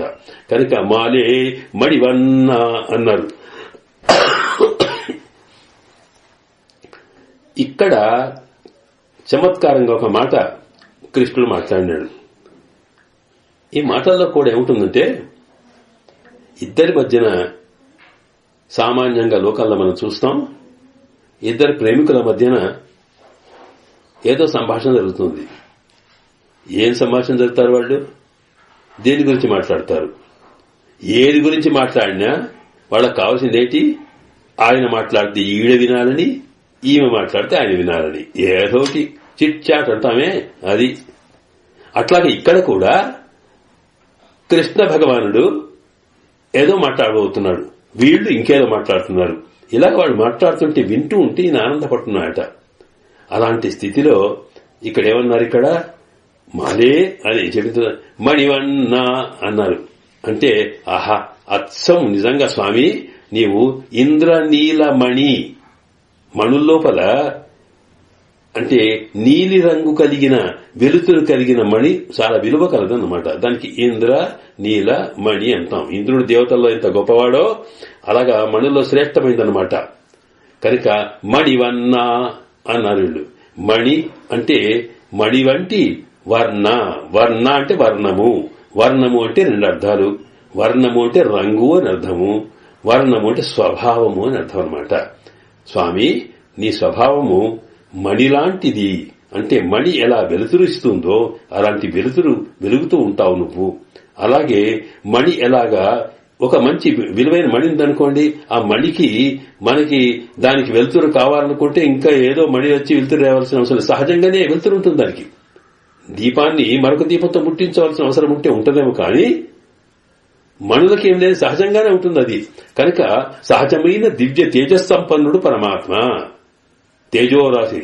అక్కడ ఉన్నాడు ఇంతకు ముందే తేజముడయాయి అని. అక్కడ ఏంటి పరమాత్మకు, పరమాత్మ లోపల కలిగిన దివ్య తత్వం కలిగినటువంటి గోపికలను పిలిచినప్పుడు ఎట్లా పిలిచిందో, అలాగే స్వామిని చూడరేతు హిలజాయ్ అని దివ్య తేజస్వరూపుడా రమ్మన్నదే. అట్లాగే పరమాత్మ దివ్య తేజస్వరూపుడు. ఆ తేజస్సు ఇక్కడ కనిపిస్తుందట. మణికి సహజంగా ఎట్లాగో అలాంటి దివ్య తేజస్సు కలవాడు. అలాగా మణి ఎంత విలువైందో గొప్పది, అంతటి విలువ గల పరమాత్మ అందరికన్నా గొప్పవాడు. అయినప్పటికీ కూడా ఆ మణి విలువైనదైనా మనం ఏం చేస్తాం, ఆ మణిని తీసుకుని కొంగులో కట్టుకున్నా జేబులో పెట్టుకున్నా అట్లాగే ఉంటుంది, అంత సులభంగా అందుతుందన్నమాట. కనుక అలాగా మణి ఎలాగా దాన్ని కావాలనుకొని దాన్ని ప్రేమించేవాడికి, దానికోసం తప్పించేవాడికి ఎట్లా సులభంగా దొరుకుతుందో, అట్లాగే అత్యంతమైన విలువ కలిగే పరాత్పరుడైన పరమాత్మ కూడా ఈ గోపికలకి, అంటే భక్తులైన వాళ్ళకి, భక్తితో ఆయన కొలిచిన వాళ్ళకి తప్పకుండా ఆయన సులభంగా దొరుకుతాడట అని చెప్పడం కోసం మణివన్న అని మణి యొక్క వివరం అంతా. మణి అమ్ముకుంటే విలువైన మనకెంతో సంపత్తు, డబ్బు కలిగే అవకాశం ఉంటుంది. అలాగే పరమాత్మ తలుచుకుంటే ఆయన ఎంతో ఇవ్వగలుగుతాడు అని ఇలాగ మణివన్న అంటే మణి వంటి రూపము, మణి వంటి ఇంద్రనీల మణి వంటి రూపం కదా. మణివనం మణివిడంబిని తస్య మనోహరే వపుషసత్తమనాహ ఋషి మండలి అంటారు. కృష్ణ భగవానుడు రేపల్లెలో తాను ఉంటే అక్కడికి మొత్తం ఋషులంతా కూడా అంటే భగవంతుని దర్శనం చేసుకోవాలనుకున్న ఋషులంతా రేపలకే చేరుకున్నారట. ఎందుకంటే అక్కడ పరమాత్మని కృష్ణయ్య వచ్చినప్పుడు ఇంక వాళ్ళకి కావాల్సిందేంటి, రేపు చేరుకోవడమే కాదు, వాళ్ళంతా అడవిలో మరి ఎక్కడున్నాగా తపస్సు చేసుకోవాలి కదా. ఊళ్ళు ఎందుకుంటారు, అడవిలో కూర్చొని తపస్సు చేసుకుంటున్నారు, జపాలు చేస్తున్నారు. కానీ ఎందుకు చేస్తున్నారంటే ఆ తోవలో కూడా పశువులను కాసుకుంటూ పశువులను తోలుకొని ఎలాగైతే కృష్ణుడు వస్తాడో ఆ మార్గంలో ఉంటే అక్కడ కృష్ణుని దర్శించుకోవచ్చు అనట. వాళ్ళు కూర్చునేవాళ్ళట. కూర్చుంటే ఆయన వచ్చేంత వరకు ఒట్టికెందుకు ఉండాలి అనుకుంటే ఆయన నామస్మరణ జపం చేసుకుంటూ కూర్చుండేవారట. ఎప్పుడైతే కృష్ణుడు రాగానే ఆ జపమాల గిపమాల అన్ని అక్కడ వారేసి చూసి ఆహా నోరు తెచ్చి కూర్చుండేవారట. అంతటి అద్భుతమైన సౌందర్యమట. మణివిడంబరి తస్య మనోహరేవ పుష్యసక్త మనాహ. ఆయన దివ్యమంగళ విగ్రహం మీద మనసు పడ్డ తర్వాత వాళ్ళకి జపమము ఇంచట జపము లేదు, తపము లేదు, ఏమీ లేదు, అన్ని మరిచిపోయి అలాగే చూస్తూ ఉండేవాళ్ళట. అంతటి ఆకర్షణ శక్తి స్వామి యొక్క దివ్యమంగళ విగ్రహంలో ఉంటుంది. ఎంతటి వాళ్లైనా సరే తమను తాము మరిచిపోయి తాము కదలని స్థితిని కలగచేస్తుంది కనుక ఇక్కడ వీళ్ళు మాట్లాడని స్థితిలో ఉన్నారు కనుక మణివన్న అన్నమాట. ఈ రెండు మాటల్లో ఏమిటంటే మాలే అంటే పరాత్పరుడు సర్వేశ్వరుడు, మణివన్న మణివది సులభుడు అంటే పరమేశ్వరుడు సర్వేశ్వరుల్లో రెండు ముఖ్యమైన లక్షణాలుంటాయి. ఒకటి ఎంత పరాత్పరుడో అంత సులభుడు కూడా. అందువల్ల దాన్నే మనకు ఉపనిషత్తు ఒక మాట చెప్పింది, అణూరణీయాన్ మహతో మహీయాన్. పరమాత్మ ఎట్లా ఉంటాడు అంటే అణువు అనే చిన్నదానికన్నా ఇంకా నీయాన్ అంటే లోకములో అన్నిటికన్నా చిన్నదిగా ఏది కనిపిస్తుందో అంతకన్నా చిన్నవాడట ఈయన. ఎందుకంటామంటే పరమాత్మ ఎక్కడుంటాడు, ప్రతి వస్తువునకు లోపల ఉంటాడు. ఏ వస్తువైనా ఒక వస్తువు లోపల ఉందంటే లోపల ఉన్న వస్తువు చిన్నగా ఉండాలి, పైన ఉన్న వస్తువు పెద్దగా ఉండాలి. ఒక పెట్టె ఉందనుకోండి, పెట్టెలో మణి పెడితే ఒక ఏదైనా వస్తువు పెడితే పెట్టె కన్నా లోపల పెట్టేది చిన్నగా ఉండాలి, కానీ దానికన్నా పెద్దగా ఉంటే పెట్టెలో పట్టదు. కనుక లోపల ఉన్నది అంటే పై వస్తువు కన్నా చిన్నది అన్నమాట. మన పైన కనిపిస్తున్న శరీరాల్లో మనం ఎన్ని రకాల శరీరాలున్నాయో చిట్ట చివరికి బ్రహ్మ నుంచి తర్వాత ఏనుగ నుంచి ఇలా మొదలుపెట్టుకుంటే చీమ దాకా కాదు, చీమ కన్నా సాధారణంగా పూర్వపు వేదాంతంలోనేమో పిపీలిగాది బ్రహ్మ పర్యంతమని చీమ నుంచి మొదలుకొని బ్రహ్మ దాకా అని చెప్పుకున్నారు. ఎందుకంటే అన్నిటికన్నా చీమనే చిన్నదనుకున్నారు వాళ్ళు. మరి ఇప్పుడు పరిశోధనలో ప్రకృతి వైజ్ఞానిక శాస్త్రంలో పరిశోధన చేస్తూ పోతే అన్నిటికన్నా చిన్నవి ఎన్నెన్నో కనిపించినటువంటి సూక్ష్మజీవులు ఇంకా చిన్నవి, ఇంకా పరిశోధన చేసినా కూడా ఇంకా చిన్నగా కనిపిస్తున్నాయి. ఏదైనా జీవే, దాంట్లో జీవతత్వం ఉన్నది కనుక ఆ జీవికి ఆ దాంట్లో ఉన్న ఆత్మ ఉంటే ఆత్మకి అంతర్యామిగా పరమాత్మ ఉంటాడు. మన లోపల పరమాత్మ ఉన్నాడు కనుక దానికన్నా ఇంకా చిన్నవాడు అన్నమాట. కనుక అనోహో అనియాన్, లోకములో చిన్నదానికన్నా చిన్నవాడు ఆయన. అలాగే తలుచుకుంటే పెద్దదానికన్నా కూడా పెద్దవాడు, సర్వవ్యాపకుడు. ఈ రెండు స్థితులు ఎక్స్పాన్షన్ తర్వాత తాను కుదించకపోవడం, రెండు లక్షణాలు పరమాత్మ యొక్క పరమ చైతన్యానికి ఉన్నాయి కనుక చిన్నవాడు అంటే అర్థం ఏమిటనమాట, సులభంగా దొరికేవాడు అని అర్థం అనమాట. కనుక ఆ పరమాత్మలో భక్తునికి ఎంత పెద్దవాడో భక్తికి ఎంత సులభుడై ఉంటాడు అని చెప్పడానికి అక్కడ మాలే అంటే పరస్వరూపము, మణివన్న అంటే సౌలభ్యము దొరికేటి రెండు లక్షణాలు నీకున్నాయి స్వామి అని ఒక అర్థం. సరే మీరు ఇంతగా చెప్తున్నారు పిచ్చి ప్రేమ నాకెక్కడ ప్రేమ ఉందండి, ఏదో మీరు అంటున్నారు గాని ఈయనకి ఆ గోపికలు మాట్లాడుతుంటే ఏదో వినాలి, అదొక ప్రేమ. నాకెక్కడుందండి, మీ మీద ప్రేమ ఎక్కడుంది, ఎక్కడ కనిపిస్తుంది అన్నారు. ఏమయ్యా కృష్ణ నువ్వంట దాగుతుందా, నీ ముఖమే చెప్తుంది అన్నారు. ఏమిటి ముఖం? వెలుగుతుంది చూడది, మణిలాగా ఎట్లా వెలుగుతుంది? నీ వెళ్లంతా కూడా నీలి మేఘవర్ణము. ఆ నీలి మేఘ వర్ణంలో అన్న నుంచి లోపల నుంచి ఫోకస్ వచ్చినట్టుగా వెలుగు వస్తుందయ్యా. ఎప్పుడు వెలుగు వస్తుంది? ముఖం ఎందుకు వెలుగుతుంది అంటే లోపలేదో సంతోషం ఉంటేనే. మనిషికి మనం ఏం చేస్తున్నాము, లోపల ఏది భావన కలుగుతుందో ఆ భావము లోపల ఆగదు. అది ఎక్కువైందంటే ముఖం మీదనే ఒళ్ళు మీదనే కనిపిస్తుంది. వాళ్ళు దుఃఖం ఉందనుకోండి ముఖం మీదే కనిపిస్తుంది. మనం అంటే ఏమైనా డల్గా ఉన్నావు అంటే ఏదో బాధ ఉంది అని అర్థం. ఏమో చాలా సంతోషంగా వెలిగిపోతున్నావు అన్నాం అనుకోండి, అంటే లోపటేదో ఉత్సాహం ఉందన్నమాట. కనుక మనిషికి ముఖం చూస్తేనో శరీరం చూస్తేనో అర్థమవుతుందయ్యా. నీవేమో నీలిమేఘ శ్యాముని పోయి కాకుండా మణిలాగా మణివర్ణంలాగా వెలుగుతున్నావు కదా. ఈ వెలుగుతున్నావు అంటే లోపడేదో సంతోషం ఉంది. ఏమిటా సంతోషం? ఒట్టి జ్ఞానం అయితే వేరు, ఇది పిచ్చి ప్రేమ. ప్రేమ అనేది నల్లగా ఉంటుందన్నమాట. అసలే నల్ల రంగులు, ఇది అందులో మరింత నల్లగా చకచకా మెరుస్తున్నారంటే ఈ ప్రేమ అంతా నిండిపోయింది. తెలుసు లేదా మాకు, చూడాలి, నీకు చెప్పాలా అందట. అందువల్ల మాలే మణివన్న అనేటప్పటికీ సరే ఇదంతా ఉండని మీరు స్తోత్రం చేయడం, మేము మాట్లాడడం, అసలు ఇదంతేం గనక అసలు ఏమిటి మీరు నన్ను అడిగేదేంటి, పోయేదేమిటి, ఇక్కడ ఎందుకు రమ్మన్నారు, ఎందుకు కూసోమన్నారు, ఇంత కష్టపడి మీరు ఎందుకు వచ్చారు అంటే, సరే అలా అడుగుతున్నావు కనుక చెప్తాం మేము. నువ్వు ఎప్పుడు అడుగుతావో అప్పుడు చెప్పాలని చూస్తున్నామండి మేము. ఎందుకంటే నాకచ్చి నా అడగంది చెప్పకూడదని లోకంలో శాస్త్రం ఉన్నది. అడుగుతున్నా పర్వాలేదు. ఏంటిది? ఏమి లేదు. మణివన్న మార్హజి నీరాడువాన్, మేమేమి లేదండి. ధనుర్మాసంలో మార్హల్లో మేము స్నానం చేయాలి అంటే, మీరు స్నానం చేయడానికి నా పర్మిషన్ ఏమిటి వద్దన్నావా? అది కాదు స్వామి, నీవేమిటయా స్నానం అనగానే ఏమనుకుంటున్నావు నువ్వు? లోకం కోసము మేము వ్రతం చేస్తే వర్షాలు పడతాయి, ఆ వర్షాలు పడితే లోకం పాడి పంటలు పండుతాయనే ఉద్దేశంతో గోపాలులంతా కూడా మాకు అవకాశం ఇచ్చారు. వాళ్ళు అవకాశం ఇచ్చారంటే అర్థం ఏమిటన్నమాట, మాకు వాళ్ళు అవకాశం ఇవ్వకపోతే నేను నిన్ను కలిసేవాళ్ళమా? కనుక ఆ వ్రతం చేయాలి అనుకుంటున్నాము. మార్హళి నీరాడు, ఇది మార్హళి వ్రతం అంటాము. నీరాడమంటే స్నానం చేసి వ్రతం చేస్తామండి. ఏమిటి మార్హళిలో స్నానం చేయడం ఏమిటి అంటే, స్నానం చేయడం కూడా వ్రతమే. సామాన్యంగా ఒక పర్వ దినం కలిగిందంటే ఆ పర్వ దినాల్లో మనము పవిత్రమైనటువంటి నదుల్లో స్నానం చేస్తే సకల పాపములు నివృత్తి కలిగి వాడికి ఉత్తమ లోకం లభిస్తుంది అని శాస్త్రాలు చెబుతున్నాయి. అలాగా ఒక్కొక్క పర్వానికి, ఒక్కొక్క మాసంలో ఒక్కొక్క పర్వానికి విశేషం ఉంది. అందువల్ల మాఘ పౌర్ణమికి స్నానం చేశామనుకోండి, నదిలోనో సముద్రంలోనో అద్భుతంగా ఉంటుందని, అలాగే వైశాఖ పౌర్ణమికి అలాంటిదే ఉంది. అన్నిటికన్నా ఎక్కువగా మార్గశిర మాసంలో పౌర్ణమి నాడు స్నానం చేస్తే అది అన్ని రకాల కూడా మోక్షప్రదాయము అనేది శాస్త్రాలు చెబుతున్నాయి. కనుక అదే వ్రతంగా చేయమన్నాము, చేస్తున్నాము అన్నారన్నమాట. అంటే ఇదేంటి, ఇదో కొత్త వ్రతమే అన్నాడు ఇక్కడ. మార్హజి అంటే స్నానం అంటే వీళ్ళ ఉద్దేశం ఏమిటి? లోకానికి సంబంధించినటువంటిదేమో స్నానం. వీళ్ళకు స్నానం అంటే పరమాత్మ గుణానుభవం, భగవంతుడితో ఆడుతూ పాడుతూ ఆనందానుభవం, సంసారంలో ఉండే తాపత్రయములు అంటే సంసారంలో కలిగే కష్టాలు మరిచిపోయి పరమాత్మతో మాత్రమే ఆనందాన్ని పొందగలగడమే వీళ్లకు స్నానం.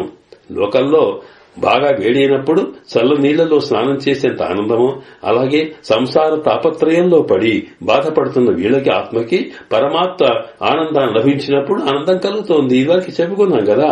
కనుక లోకాని కోసమేమో ఇదొక వ్రతం, మరి మా కోసమేమో నిన్ను గెలవడమే అని చెప్పడం కోసం ఇక్కడ మార్గశిర వ్రతము అన్నమాట. కనుక మార్గళి నీరాడువాన్ అంటప్పుడు ఇదిగో ఇదేమిటి మీరంటున్నారు, మార్గశిర మాసములో ఏమిటి వ్రతం, ఇదే కొత్తగా ఉందే అన్నాడు ఆయన. నేను అసలు వేదాలన్నీ చెప్పాను కదా, వేదముల్లో ఎక్కడ కూడా ఉందా? ఏది చేసినా శాస్త్ర ప్రకారమే చేయమని కదా మేమన్నాం. తస్మాత్ శాస్త్రం ప్రమాణంతే కార్యాకార్య వివక్షితవు అని భగవద్గీతలో చెప్తారు. అంటే ఏమిటి, నీవు ఏది చేసినా శాస్త్రం అంటే వేదం. ఆ వేదం ఏం చెప్పిందో, లేదా వేదం యొక్క అర్థాన్ని వివరించే ధర్మశాస్త్రాలు ఏం చెప్పావో ఆ ప్రకారం నడవడమే జీవన విధానము. అలా చేసేవాళ్లే దైవ స్వరూపులు, లేని వాళ్ళు రాక్షస స్వరూపులని దైవ అసుర సంపత్ విభాగ యోగం అనేటువంటి భగవద్గీతలు చెప్పుకున్నాడు. అందువల్ల కనుక మీరేమి ఏ శాస్త్రం చెప్పింది ఇక్కడ అన్నారు. చెయ్యకపోతే ఏమో తెలుసా, శాస్త్రం చెప్పినట్టు చెయ్యకపోతే మీకు ఆ ఫలితం లేదు.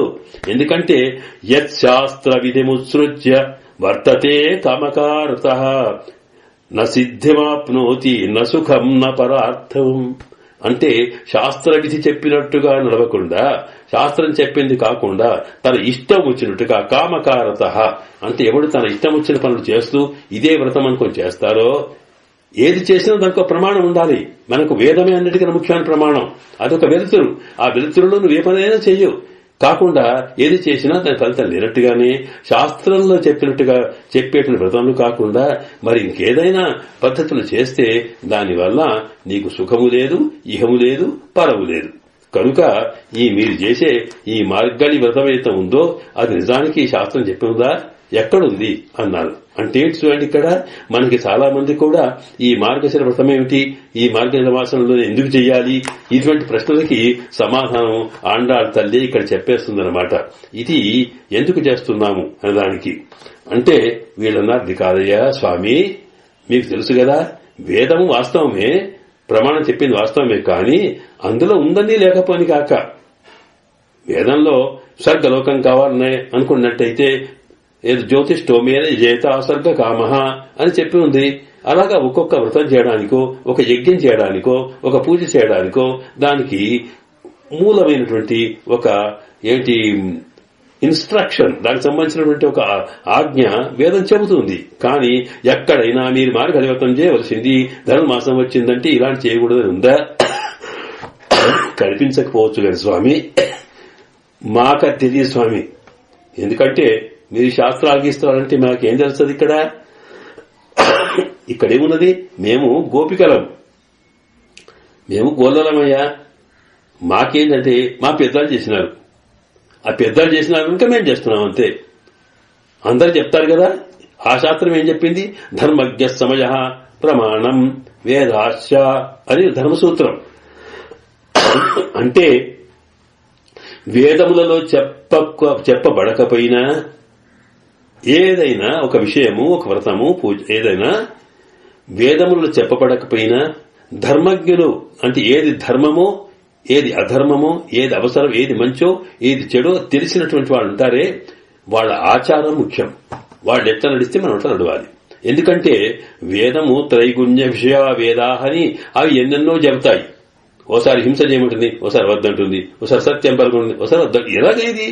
కనుక ఎప్పుడు మనం ఏది మనకు సందేహం వచ్చినప్పుడు ఏం చేయాలి అంటే ఎక్కడ పెద్దలు ఏ రకంగా ఉంటారో, ఏ రకమైన ఆచరణ చేసినారో వాళ్ళ ఆచరణ బట్టి మనం చేయాలి. మనకు అంత అవసరం లేదు. మనం సామాన్యంగా ఏ మందు వాడాలి అనుకుంటే రోగికి మనం డాక్టర్ ఏది ఇస్తే అది వాడుకోవాల్సిందే తప్ప ఇది ఇట్లనా అదట్లనా ఇది ఏ దాంట్లో ఉంది అని చెప్పాల్సిన అవసరం మనకు లేదు వాడుకునేవాడికి. కనుక ధర్మజ్ఞ సమయ ప్రమాణం. మాకేం లేదండి, మేలయార్ సేవన హల్. మేలయార్ అంటే మేలయార్ పెద్దవాళ్లు, పూర్వం వాళ్ళంతా కూడా చేసినారు, ఏం చేస్తున్నాం అంతే. ఎందుకంటే పెద్దలు చేసింది సామాన్యంగా వేదం చెప్పిన విషయం కన్నా పెద్దలు ఆచరించిన పద్ధతి. మరి పెద్దలు ఆచరిస్తే అది వేదంలో లేకుండా ఎట్లా అంటే వేదంలో లేకుండా ఎవరు ఆచరించరు. ఎందుకంటే పెద్దలు ఆచరించారంటే అన్ని తెలిసిన వాళ్ళు ఆచరిస్తున్నారంటే, వాళ్ళు నడుస్తున్నారంటే తప్పకుండా వాళ్ళకి ఎక్కడో ఒక చోట ప్రమాణం ఉంటుంది. అయితే ఆ వేదం ఆనాడున్నంత తర్వాతంతా ఉందా? దాంట్లో అనేక విషయాలు నష్టమవుతూ పోతూ ఉంటాయి. కానీ వాళ్లకు అవి తెలిసి ఉంటాయి కనుక ఎక్కడో ఒక చోట ప్రమాణం తెలిసి ఉంటేనే వాళ్ళు నడుస్తారు. కనుక మనకు కావలసింది వాళ్ళు నడిచినట్టు. కనుక ఈ వ్రతం ఇంతకుముందు ఎంతో మంది చేసినట్టుగా కనిపిస్తూ ఉంది. మనకు పురాణంలో కూడా చెబుతున్నారన్నమాట. ఏమిటి దాంట్లో? స్కాంద పురాణంలో కానీ ఇంకా వేరే పురాణంలో కూడా మార్గశిర వ్రతం ఎట్లా చేయాలో చెబుతుంది. పురాణం వచ్చిందంటే వేదంలో ఉండేదో విషయం కదా. అందువల్ల ఇక్కడనే సర్వయజ్ఞేషు యత్పుణ్యం సర్వతీర్థేషు యత్ఫలం తత్ఫలం సమాప్నోతి మార్గశీర్షే కృతే సుత అని స్కాంద పురాణంలో ఉంది. స్కాంద పురాణంలో ఏముందంటే సర్వయజ్ఞేషు యత్ఫలం. స్కాంద పురాణంలో వైష్ణవ ఖండం అని ఒకటి ఉంది. అంటే విష్ణు భగవానుడు చెప్పినటువంటి భాగం. ఆ విష్ణు భగవానుడు తాను బ్రహ్మతోటి పలుకుతాడు, కొడుకు చెప్తాడనమాట.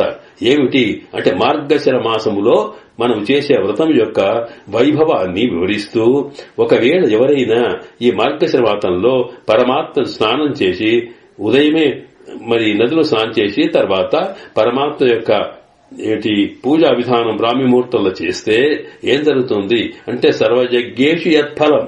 మనం ఎన్ని యజ్ఞాలు చేస్తామో ఆ యజ్ఞాల వల్ల కలిగే ఫలితం దీనివల్ల కలుగుతుంది. సర్వ తీర్థేషు పుణ్యం, సకల తీర్థాల్లో అంటే తీర్థయాత్రలు చేసి ఎక్కడెక్కడ ఏ నదుల్లో గంగా యమున నది అన్నిటిలో ఎక్కడెక్కడ పుష్కరాల్లో స్నానం చేస్తే పుణ్యమో అంత పుణ్యము ఈ మార్గశిర మాసంలో చేయడంలో జరుగుతోంది వ్రతం వల్ల అని ఉంది అక్కడ. కనుక అటువంటప్పుడు మరి సాక్షాత్తుగా స్కంద పురాణంలో నీవేనయ్యా విష్ణు పురాణం, విష్ణు అంటే ఎవరో స్వామి కృష్ణ నువ్వే కదా చెప్పినావు నీ కుమార్ బ్రహ్మానికి. ఆ మాట లోకం అంటున్నది. బహుశా దాని దృష్టిలో పెట్టుకుని మా పెద్దలు చేసి ఉంటారు, అందువల్ల వాళ్ళు చేసినట్టే మేము చేస్తున్నాం. కనుక మేలయా ఆర్సేవన హల్ అంతే తప్ప దీంట్లో ఏమి లేదు. అంటే ఇక్కడ మీరేమిటి, నాకేమో ఇంతకు ముందు ఒక మాట చెప్పారు, ఇప్పుడు ఒక మాట మాట్లాడుతున్నారే అన్నాడు. ఏం మాట్లాడినాం స్వామి మేము, ఏమిటి, ఏమి లేదు, మీరేమన్నారు అక్కడ ఇంతకు ముందు, మీకేం కావాలి అని ఒరిత్తి మహనాయ్ అనే దాంట్లో నిడమాలే అది ఇంతగా మీరు చెబితే అదంతా అట్లుందని మీరు ఎందుకు వచ్చారు అడిగితే మీరేమన్నారు, మాకేం లేదు ఉందన్నాయి, మీరు కలిస్తే చాలు, మీరు మాకు కనిపించి మాకు కావలసింది మీరే అన్నారే అని చెప్పి పరమాత్మ నీవు తప్ప మాకొక్కటి లేదు అన్నాడు. అరుత్తిత్తి వందోం ఉన్నాయి అరుత్తితో నన్ను మిమ్మల్ని అర్థిస్తూ వచ్చాము, మిమ్మల్ని ప్రార్థించుకున్నాం స్వామి నీవే కావాలనుకున్నామని చెప్పారు మీరు అక్కడ. ఆ తర్వాత మరొక మాట అన్నారు, ఏమిటి అంటే పరయితరుదయాహిల్ పరై అంటున్నారు, అదేమిటి మరి ఎంత అంటే అది నువ్వు ఇస్తే పుచ్చుకుంటామన్నారు. అంటే నన్ను కావాలన్నారా లేకపోతే మీరు పరా అనేటువంటి వేరే పురుషార్థమా? ఆ మీరన్న పురుషార్థం ఇదేదో వ్రతంలా కనిపిస్తున్నదే, కనుక ఇక్కడ మీకు నా అవసరం లేదు, మీకు కావాల్సింది ఇదేనా అని అంటూ వ్రతం చేయడమే కదా ప్రధానం అన్నారు. అలా కాదు స్వామి, ఈ వ్రతం మా కోసం చేస్తున్నామా మేము, నీకు తెలియదా? వ్రతము లోకాని కోసం చేస్తున్నాం. ఏ వ్రతం చేసినా ఏ పూజ చేసినా చేసేది రెండు రకాలుగా ఉంటుంది కదా స్వామి. ఏమిటది? ఒకటేమో మనకి కామ్య వ్రతమని, రెండవదేమో నిష్కామ వ్రతమని. కామ్యం అంటే ఏదో ఒక ఫలాన్ని కోరి చేసేది. సంసారంలో ఉన్నాం కనుక మనకి ఈ వ్రతం చేస్తే దీనివల్ల ఆ వ్రత దేవత మనకి ఫలం ఇస్తాడు అని దృష్టి పెట్టుకున్నప్పుడు ఆ ఫలాన్ని కోరుతూ చేసేటువంటి వ్రతము, దాని నియమాలు అవన్నీ ఉంటాయి. దాన్ని కామ్య వ్రతం అంటాం. నిష్కామం అంటే పరమాత్మ ఈ వ్రతము పరమాత్మ ఆజ్ఞారూపాలు గనక, పరమాత్మ చెప్పిన మాట కనుక మాకు సర్వము పరమాత్మనే. ప్రపన్నుడు అంటే సర్వభారములు పరమాత్మ మీద వేసి ఉన్నా పరమాత్మ మీద భారం వేసి జీవితం అంతా ఒట్టి ఉండలేమే. అందువల్ల ఏం చేయాలి? ఆయనకు సంతోషాన్ని కలగజేసే పని చేయాలి. ఏమిటి సంతోషం కలుగుతుంది అంటే శృతి స్మృతి మమైవాజ్ఞ అన్నాడు. అంటే వేదాలు ఉపనిషత్తులు లేకపోతే పురాణాలు అన్ని కూడా పరమాత్మ ఆజ్ఞారూపములు, ఆర్డర్స్ అనమాట. ఇలా చెయ్యు ఇలా చెయ్యకు అని విధి నిషేధాలు చెబుతున్నాయి కదా. ఆ చెప్పే వాటిని మేము చేస్తే అవుతుంటే వాటిని ఏదో ఫలం కోరి చేయడం కాదు, ఇలా నువ్వు చెప్పినందుకు మేము చేస్తే నీకు సంతోషం, ఓహో నేను చెప్పినట్టు నడుస్తున్నానని. కనుక నీ సంతోషం కొరకు అన్ని పనులు చేస్తాం. కనుక ప్రపన్నుడైన వాడు అంటే పరమాత్మ మీదనే సకల భారం ఇచ్చినటువంటి వ్యక్తి కేవలం ఊరుకోవడం కాదు, అంతకన్నా సామాన్యంగా ఫలితాలు కోరి, ఏమిటి ఫలాలు కోరి కామ్యం ఏదో ఫలం కోరుతూ చేసినటువంటి కర్మల కన్నా, వైదిక కర్మల కన్నా ఫలము లేకుండా పరమాత్మ సంతోషం కోసం చేసేవాళ్ళు మరింత శ్రద్ధగా చేయాలట. ఎందుకంటే ఎంత శ్రద్ధగా చేస్తే అంత పరమాత్మకు సంతోషం. కనుక దీన్ని నిష్కామ కర్మ అంటాం. స్వామి నేను వ్రతం చేస్తున్న దేనికి? లోకమంతా కూడా వాళ్ళకి పాడి పంటలు కావాలనుకుంటున్నారు, వర్షం కోసం వాళ్ళు తప్పిస్తున్నారు, అది వాళ్ళ కోరిక. అలాగే మాకేం కోరిక? ఈ పేరిట నిన్ను కలుస్తాం స్వామి అని వచ్చాను తప్ప అందువల్ల నువ్వు కావాలని కోరింది మా కోసం. అలాగే పరైతరుది యాగల్ నీవు తప్పట ఇస్తే మేమేదో భజన చేస్తామన్నది లోకం కోసం. కనుక ఈ వ్రతం అనేది నిష్కామంగా చేస్తున్నాం. కనుక నువ్వు తోడ్పడాలి కనుక నీ సృష్టిలో నీ రక్షణలో ఉండేటువంటి ప్రపంచం కోసమే కదా మేము చేస్తున్నాం స్వామి. అందువల్ల నీవు మాకు తోడ్పడాలన్నారు. అందువల్ల కాకపోతే ఏంటి, మనం ఆ పని చేయలేదనుకోండి, ఏ జదాచరతి శ్రేష్ఠ తత్తదేవ ఇతరో జన అని భగవద్గీత నువ్వే చెప్పావు కదా స్వామి. అంటే పెద్దవాడు ఏం చేస్తే లోకమంతా అదే చేస్తుంది. అంటే ఏమిటి, మేము దేవుణ్ణే నమ్ముకున్నాము, దేవుడితో ఇంకేమో మాకేం అక్కర్లేదు, పరమాత్మనే చూసుకుంటాడు అని చేతులు కాళ్ళు ముడుచుకొని మేము కూర్చున్నాం అనుకోండి, అందరూ లైఫ్ చేస్తారు. పెద్ద ఆయనే కూర్చున్నాడు అట్లా చేస్తే వచ్చింది అనుకుంటే ఇంకా లోకం ఎట్లా నడుస్తుంది?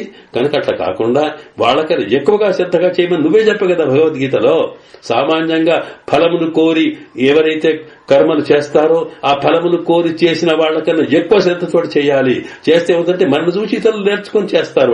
వాళ్ళు ఫలం కోరే వాళ్ళైనా కోరని వాళ్ళైనప్పటికీ కూడా ప్రపంచ కార్యకలాపాలు నడవాలనుకున్నప్పుడు కర్మం జరగాలి. కనుక ప్రపన్నుడైన వాడు కూడా అంటే పరమాత్మ మీద నమ్మకం ఉండి సర్వభారములు వేసినా ఆ పరమాత్మ ఆజ్ఞారూపంలో పరమాత్మ సంతోషంలో భగవత్ ప్రీత్యర్థం భగవద్ఆజ్ఞయ భగవత్ కైంకర్య రూపేణ మనం చేయాల్సి కనుక అన్ని వ్రతాలు చేయాలి, అన్ని పనులు చేయాలి, అన్ని కర్మలు చేయాలి. కానీ ఇవన్నీ ఏంటంటే వాడి సంతోషం కొరకు చేస్తున్నాం. ఇవి చేస్తే వాడి అనుగ్రహం మన మీద కలుగుతుందని చేయాలి. కనుక మేము అలా చేస్తున్నాం స్వామి. కనుక ఇందులో చేయడం తప్పే ఉంది. అది కూడా పెద్దలు చేస్తూ వచ్చారు కనుక మేము చేస్తున్నాం అన్నారు. కనుక సరే ఇదంతా ఏం చర్చ ఇక్కడ ఏమిటి గాని అసలు ఇంతకు మీకేం కావాలి ఆ మాట కదా స్వామి. ఇంతసేపు ఇంత వాదన కన్నా మేము అడగదలుచుకున్నది ఏమిటి? మీరు అడుగుతామన్నారు కదా, అడిగేదేమిటి స్వామి? మాకు కావాల్సింది వ్రతం. ఆ వ్రతానికి ఏమేం వస్తువులు కావాలో నువ్వు ఇవ్వాలి అంటే వ్రతం మీరు చేస్తే ఇస్తుడు నేనేమిటిది? అవును స్వామి, నీ మీదనే కదా మేము ఆధారపడ్డాం, నీవే కదనయ్యా మాకు ప్రతిదీ నువ్వే అంటున్నావు. సకల భారాలు మీదే ఉంచాం కనుక వ్రతం చేయించేది నువ్వే, చేసేది నువ్వే, ఫలం పొందేది నువ్వే. కనుక మాకు మా భారం అలా ఉంది కనుక దీనికి కావలసినటువంటి ఏవేవి ఉన్నాయో వాటిని పరికరములు అంటాం. కనుక ఆ పరికరం ఏంటో ఇన్స్ట్రుమెంట్స్ దానికి కావాల్సినటువంటి అవసరాలేమిటో నువ్వు తీర్చు స్వామి అని. సరే చెప్పండి ఏమిటి? ఏమి లేదు స్వామి, ఇదిగో మేము వ్రతం చేస్తున్నామా, ముందు వ్రతం చేసే ముందు మేము ఇక్కడి నుంచి ఎక్కడికి వెళ్ళాలి? యమునా నదికి వెళ్ళి స్నానం చేయాలి. స్నానం చేయడానికి వెళ్తేటప్పుడు కూడా అందరం కలిసి వెళ్లి ఊరేగింపుగా వెళ్ళాలి నీతో పాటు. ఎందుకంటే మనం చేసే పని లోకమంతా తెలియాలన్నప్పుడు ఊరేగింపు అవసరం కదా. అందుకొరకు ముందు మా వ్రతానికి కావలసినటువంటి ఊరేగింపుకు లక్షణాలు కావన్నారు. ఏం చేయాలి? ఏం లేదు, ముందు అందరు రావాలి కదా. అందరి కోసం ముందేమిటంటే శంఖం యొక్క ధ్వని కావాలి. మనం ఒక్కసారి బొంబం బొమ్మని శంఖాన్ని ఊదినామనుకోండి అందరూ వస్తారు. గంట కొడితే వచ్చినట్టుగా, చప్పుడు చేస్తే వచ్చినట్టుగా, మరి ఇంకా పిలుబంటే దీనికి ఏమి ఉండదు. కనుక ఆ శంఖాలు కావాలి. శంఖంగా ఏమిటది అన్నప్పుడు వేండువన కేటియేల్ వేండువన మాకేం కావాలో అవి వినండి స్వామి అన్నారు. వినండి అని ఎందుకంటున్నావు తెలుసా? విన్నట్టయితే ఎందుకు విన్నట్టయితే అంటున్నామంటే నువ్వు వినడం లేదు మాకు తెలుసు స్వామి, నువ్వు పిచ్చిగా మా వైపే చూస్తున్నావు, నువ్వు నీ మనసు ఎక్కడో ఉంది, నీవు మా అందాన్ని చూస్తున్నావు, మాకుండే లక్షణాలు చూస్తున్నావు. అలాగా ఒకరి నుంచి పైనుంచి కిందిదాకా మమ్మల్నే చూస్తున్నావు ఒకళ్ళు గాని. కనుక మీరు చెప్పేది అర్థమయ్యేటుందా నీకు అన్నట్టు. అంటే పిచ్చి వ్యామోహం కదా. అయ్యయ్యో అది కాదమ్మా, మీ అందాన్ని చూడడం కాదు, మీలో మీ కన్నుల్లో ఉండేటువంటి వెలుతురు బట్టి మీకు ఎంత జ్ఞానం ఉంది నా విషయంలో అనిపిస్తుంది. మీ గుండెలో ఉండేటువంటి ప్రేమను నేను చూస్తున్నాను, నా మీద భక్తి అలాంటిదని చూస్తున్నాను, మీకుండే వైరాగ్యాన్ని చూస్తున్నాను. జ్ఞాన భక్తి వైరాగ్యములు మీలో ఇంతగా ఉన్నాయి కనుకనే నేను నీ పరవశుడైనాను. అవి నాకెంతో ఆనందాన్ని కలుగజేస్తున్నాయి గనక చూస్తున్నాను అన్నట. అంటే అర్థమేంటి? ఇక్కడ పరమాత్మ తాను మనకు వశుడు కావాలనుకుంటే మనకు 3 లక్షణాలుండాలి. ఒకటి జ్ఞానము, రెండవది భక్తి, మూడవది వైరాగ్యం. జ్ఞానం అంటే పరమాత్మ తత్వాన్ని తెలవడం, ఆత్మతత్వాన్ని తెలవడం, అర్ధపంచకం అన్నామే అది తెలియాలి. తెలిసినప్పుడు పరమాత్మకు మనకుండే సంబంధం తెలిసి పరమాత్మకే మనం అంకితమైన వాళ్లము, ఆయన కోసమే ఉన్నవాళ్లం తప్ప మరొకటి కాదు. దీన్నే అనన్య అర్హ శేషత్వం అంటాం. అంటే పరమాత్మకు తప్ప మరొకడికి లొంగుబాటు గాని ఉపయోగపడే వాళ్ళం కాదు అనేటువంటిది. మేము కూడా కాదు, సర్వేశ్వరుడికే సంబంధించిన వాళ్లము అనేటువంటిది అష్టాక్షరిలో ఓం నమః అనే మాట అయితే చెప్తుందో, ఓం అంటే అతనికే సంబంధించిన వాళ్లమని, అలాగే నమః అంటే మాకు కాదు ఇతరులకు కాదు అని స్వామియే రక్షకుడు, ఆయనకే పరతంత్రులమనే అర్థం ఉందే. అలాంటి అర్థం కలిగినటువంటి స్థితిలో ఇక్కడ మనకు ఈ శంఖం చెబుతుంది కనుక ఇక్కడ ఏంటంటే స్వామి నీ మీద ఆధారపడ్డ వాళ్లము, అన్ని రకాలు ఉన్నవాళ్ళం కనుక దీనికి కావలసిన వ్రతానికి కావలసినవి ఇవ్వన్నారు. ఏమిటి శంఖములు? ఏమిటంటే ఎలా ఉండాలి అంటే సరేలేండి ఇస్తాడు, ఇవ్వడం కాదండి, మాకు కొన్ని కావాలి. ఎందువరకంటే మేము సామాన్యమైన వ్యక్తుల్లాగా కాదు, మేము నిన్ను నమ్ముకున్నాం. ఎవడైనా ఒక వస్తువును ఇచ్చినామంటే లోకల్లోకి వెళ్తే ఇది ఎవరిచ్చారు అంటే పరమాత్మ ఇచ్చాడని, అనగా ఆయన లక్ష్మీ భర్త అని. కనుక సామాన్యమైన వ్యక్తులకు దొరకనంతటి అద్భుతమైన విలువ కలిగినటువంటి వస్తువు ఉంటేనే కదా మాకు ఆ గౌరవం ఉంటుంది. మరి అందువల్ల నేను చెప్పేది విను సరిగా అన్నట. కేటిఎల్ విన్నావా అంటే వినకుండా ఉండడం కాదు, అంటే సరే చెబుతాను రాసుకోమన్నారట. మేలయాల్ సేవనహల్ వేండువన కేటియేల్. విన్నట్టయితే చెప్తాను, వినడం ఏదయ్యా నువ్వు వింటి మర్చిపోతావు, రాసుకో అన్నారట. నేను లిస్ట్ ఇస్తాము రాసుకో అన్నట. అయ్యయ్యో ఏమమ్మా నన్ను రాసుకోమంటున్నారు గాని రాసుకోవడానికి నా దగ్గర కలం ఎక్కడుంది అన్నది. ఏమైంది స్వామి నీకు కలం లేదా? అవునయ్యా, ఉన్న కళాన్ని తీసుకుపోయి బ్రహ్మదేవుడికి ఇచ్చాను నేను. ఎందుకొరకంటే వచ్చిన ప్రతి జీవికి తాను తలరాతలు రాయాలి కదా. రాసే పని వాడుకున్నది, చూసే పని నాకున్నది. కనుక కావాలంటే మీరు చెప్పండి వింటాను తప్ప రాసుడు లేదు పోమన్నాడు. సరే సంతోషం స్వామి వినండి. ఏమిటంటే కేటి అంటే వేండువన కేట్యల్ ఏమిటంటే ஞாலத்தையெல்லாம் நடுங்க முரல்வன பாலன்ன வண்ணத்துன் பாంచ శనియమే పోల్వన శంగంగల్. శంఖలు కావాలి. ఎట్లుండాలి శంఖం తెలుసా? ఎట్లా ఉండాలంటే తెల్లగా ఉండాలి. పాలన్న వన్న, ఆ పాలెంత తెల్లగా ఉంటాయో అంత తెల్లగా ఉండాలట. మరి తెల్లగా ఉంటే ఒట్టిగా ఉంటే లాభం లేదు. అంటే దానికి బ్రహ్మాండమైన ధ్వని రావాలి. ఎలా ఉందంటే అక్కడ ప్రపంచమంతా కూడా ఒకసారి ఊదితే ఎక్కడెక్కడ వాడికి కూడా విని రావాలండి.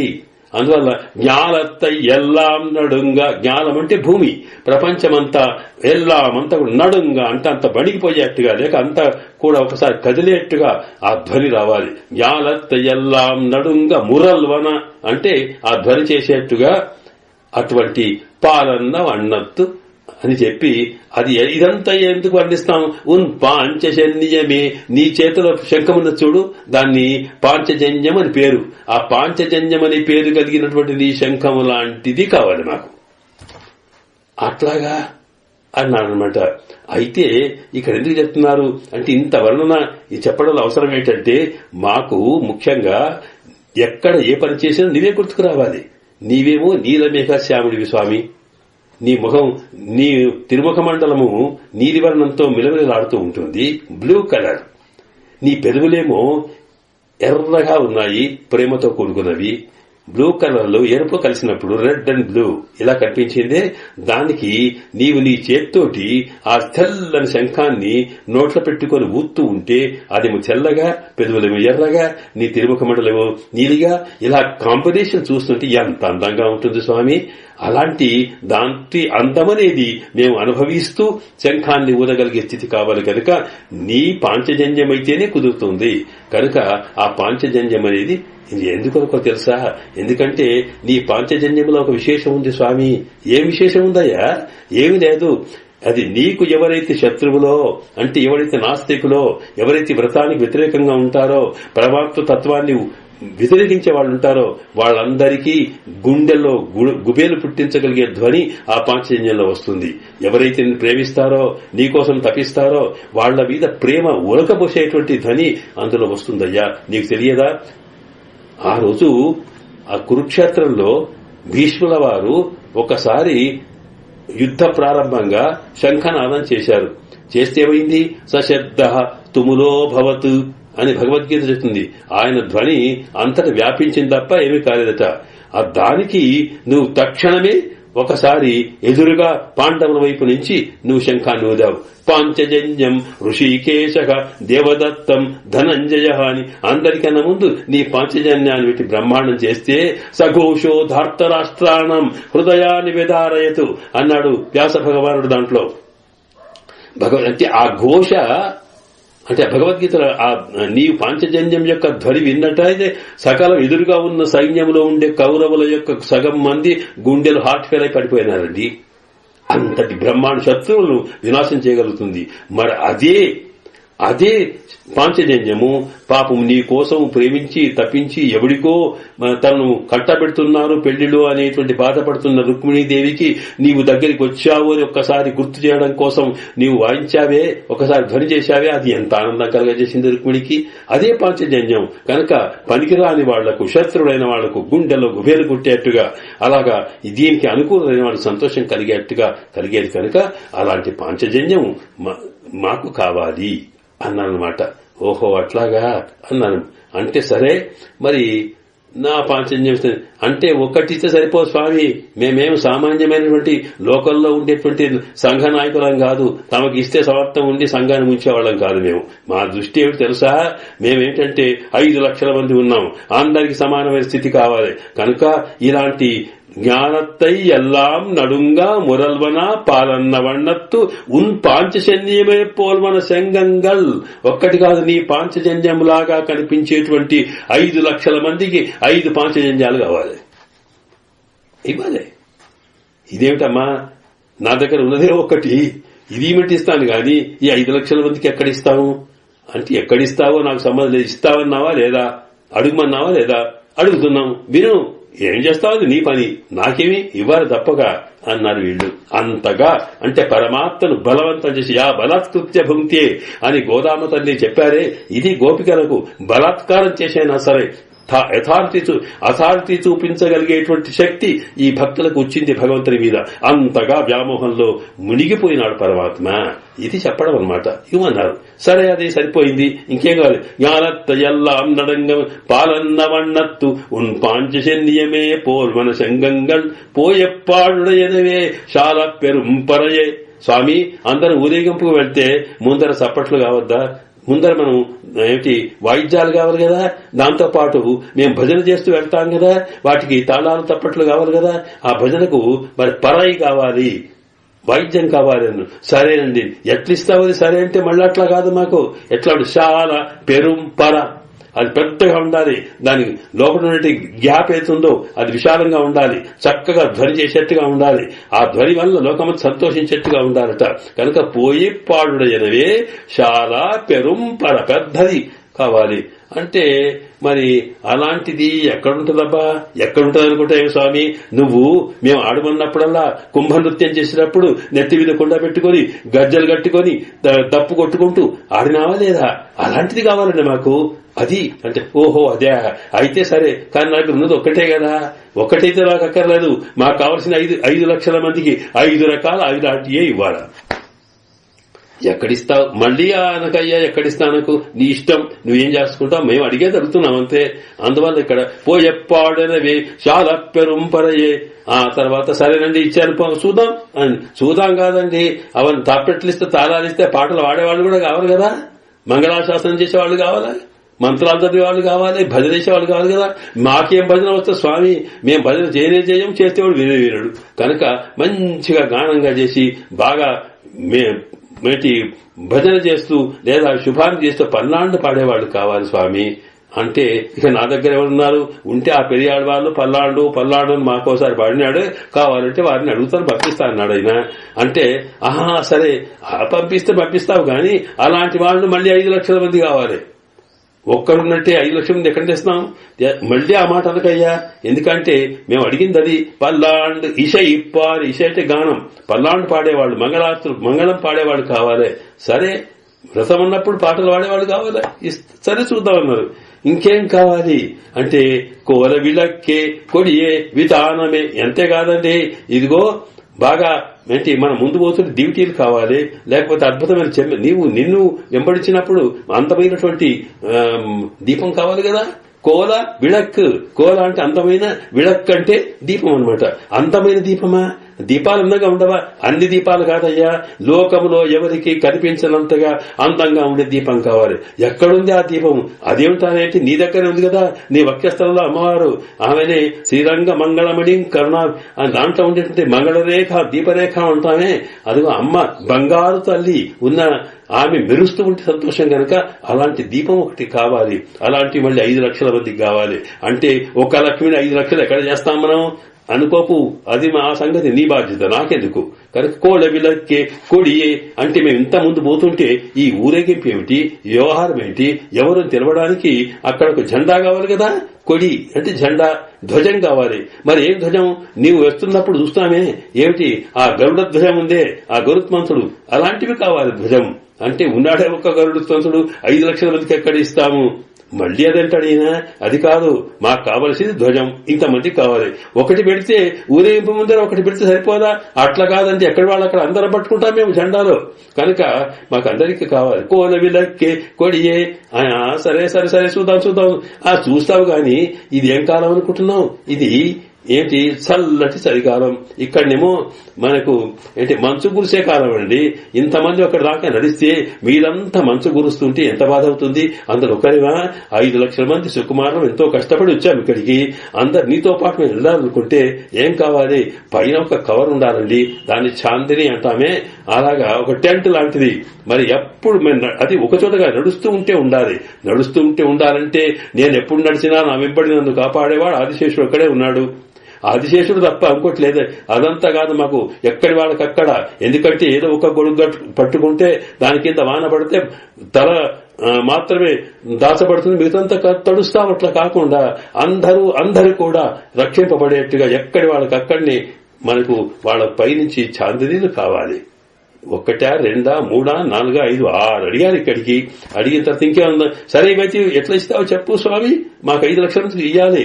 ఇలాగా మేము వెళ్తూ ఉంటే బ్రహ్మాండంగా ఉంటుందండి. కనుక కొడుమన్నావు కనుక ఇస్తాను. కొడి ఏమితానమే అంటే అప్పటికి ఆయన ఒక్కసారి ఏదో ఒకటి అంటే ఇవన్నీ ఎక్కడి నుంచి ఇవ్వాలి, నేను ఎక్కడి తెస్తాను, ఉన్న చోటికి ఇస్తే నా వైపు అయిపోయేదానికి ఇంతగానో ఏమిటంటే స్వామి నువ్వు అట్లా చెప్పకు, నీకు ఆ శక్తి ఉంది. ఎందుకంటే ఆలిన్ ఇలయాయి అరుల్, ఆలినిలయాయ్ అంటే ఆలంటే నువ్వు ఏమీ లేకపోతే ఈ ప్రళయకాలంలో అన్ని ఉంచినప్పుడు ఆ సముద్రంలో ఒక చిన్న మర్యాకు మీద చిన్న బాలుడిగా పడుకున్నావే, ఇంత పెద్దవాడివి చిన్నవాడివి ఎట్లా అయినావు, ఇంత పెద్ద ప్రకృతి చిన్న మర్యాకుగా ఎట్లా మారింది. కనుక అంతటి మర్యాకులోనే పడుకోగలిగేటువంటి నీవు అఘటిత ఘటనా సమర్థుడివయ్యా. నీకున్నటువంటి 6 గుణముల లోపల జ్ఞాన, శక్తి, ఐశ్వర్య, వీర్య, తేజస్సు మొదలైనటువంటి వాటిలలో శక్తి అది చాలా గొప్పది నీకు. పరాస్త శక్తి వివిధైవ శ్రూయతే, నీ యొక్క శక్తి పరా అత్యంతమైనది. అది రకరకాలుగా ఉంది స్వామి.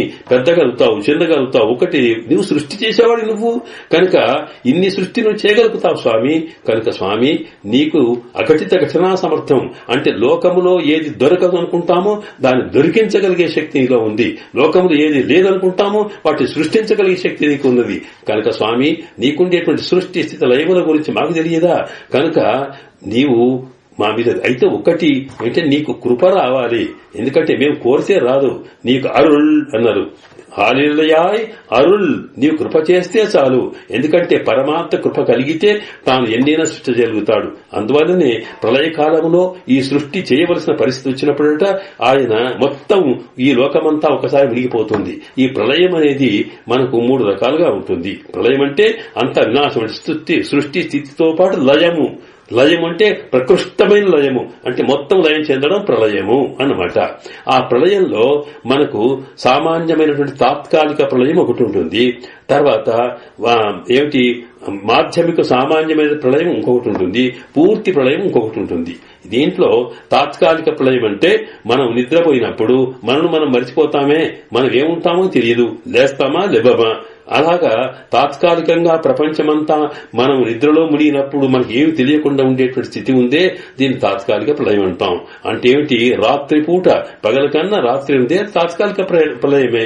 అలాగా సామాన్యంగా అప్పుడప్పుడు సంకల్పం వచ్చే ప్రళయమైతే ఉందో ఈ సృష్టి అంతా కూడా యుగాలు మారినా కొద్దీ దాంతో పాటు పరమాత్మ ఒకసారి వీటన్నిటి కూడా తనలోకి తీసుకొని తాను అన్నిటిని కూడా లోపటికి మొత్తం ప్రపంచాన్నంతా కూడా లయం చేసుకుంటాడు తనలో. ఈ ఆత్మలన్నీ తనలో పెట్టుకుంటాడట. అలాంటి స్థితిని దాన్నే మనం మర్యాకు మీద పడుకున్నటువంటి స్వామి అని చెప్తాం. మర్యాకు అంటే ప్రకృతి అన్నమాట. ఈ జీవులంతా కూడా స్వామి లోపల ఉంటారు.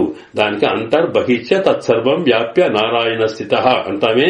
లోపల బయట అంతటా కూడా నారాయణుడు ఉన్నాడంటే సృష్టి కాలంలోనేమో పరమాత్మ మనలో ఉంటాడు, ప్రళయ కాలంలోనేమో ఈ ఆత్మలన్నీ పరమాత్మ లోపల ఉంటాయి. ఆ తర్వాత ఆయనకు కృప కలిగింది అనుకోండి, అయ్యో ఇట్లా ఎందుకని చెప్పి మళ్ళీ ఒకసారి కృపతోటి ఏమిటి దయమాన ఘటాహ ఒకసారి దయ కలిగిందంటే మళ్లీ సృష్టి చేస్తాడు ఆయన.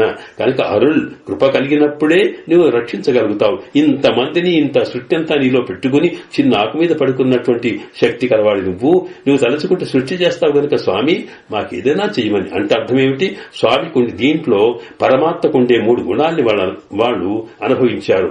ఒకటి సర్వేశ్వరుడు అద్భుతమైనటువంటి ఆశ్రిత వ్యామోహం కలవాడు. అలాంటి వాడికి తాను తలుచుకుంటే అఘటిత ఘటనా సమర్థుడు. ఆయన ఏదైనా చేయగలుగుతాడు కనుక ఆయనను నమ్ముకున్న వాళ్ళకి జీవితంలో ఎక్కడ కూడా విఫలమంటూ ఉండదు. ఆయన ఏదైనా చేయడానికి సిద్ధంగా ఉంటాడు అని చెప్పడం కోసం, అది కూడా మన ప్రయత్నాల వల్ల కాదు, పరమాత్మ కృప కలిగితేనే కలుగుతోంది అని చెబుతూ దీంట్లో వీళ్ళు కోరింది ఏమిటి అంటే, ఈ పాశరంలో వాళ్ళు స్వామి యొక్క ఆశ్రిత వ్యామోహాన్ని వివరిస్తూనే దాని ద్వారా తమ వ్రతానికి కావలసినటువంటి పరికరాలను కోరారు. సామాన్యంగా పైకి ఆ వ్రతము రెండు రకాల, ఒకటేమో లోకాని కోసం చేసే వ్రతమైతే, మరి వాళ్ళ వ్రతం ఏమిటి? పరమాత్మనే తమకు పొందడం అన్నమాట. పరమాత్మ యొక్క అనుభవం పొందడం అంటే ముక్తాత్మ అనుభవం పొందాలట. ముక్తాత్మ అనుభవం ఏం పొందుతుంది?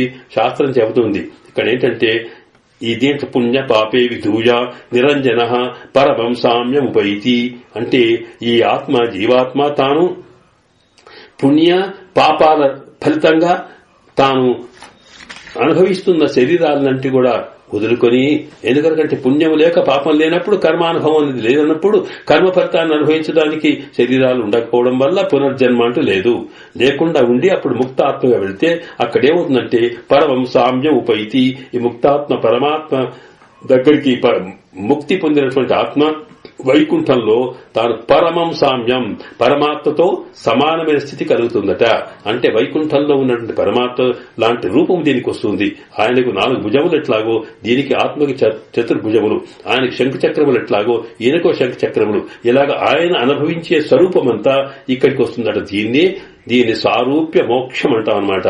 అలాంటి మోక్షమే అంటే నీకున్న పాంచజన్యం లాంటిదే నాకు శంకు రావాలి, నీలాంటి అమ్మవారి నా దగ్గరికి రావాలి, మీలాంటిది నాకు కావాలి కోరుకున్నారే అంటే నీ రూపమే మాలో రావాలి అన్నప్పుడు అర్థం ఏమిటి? నీవే మేము కావాలి.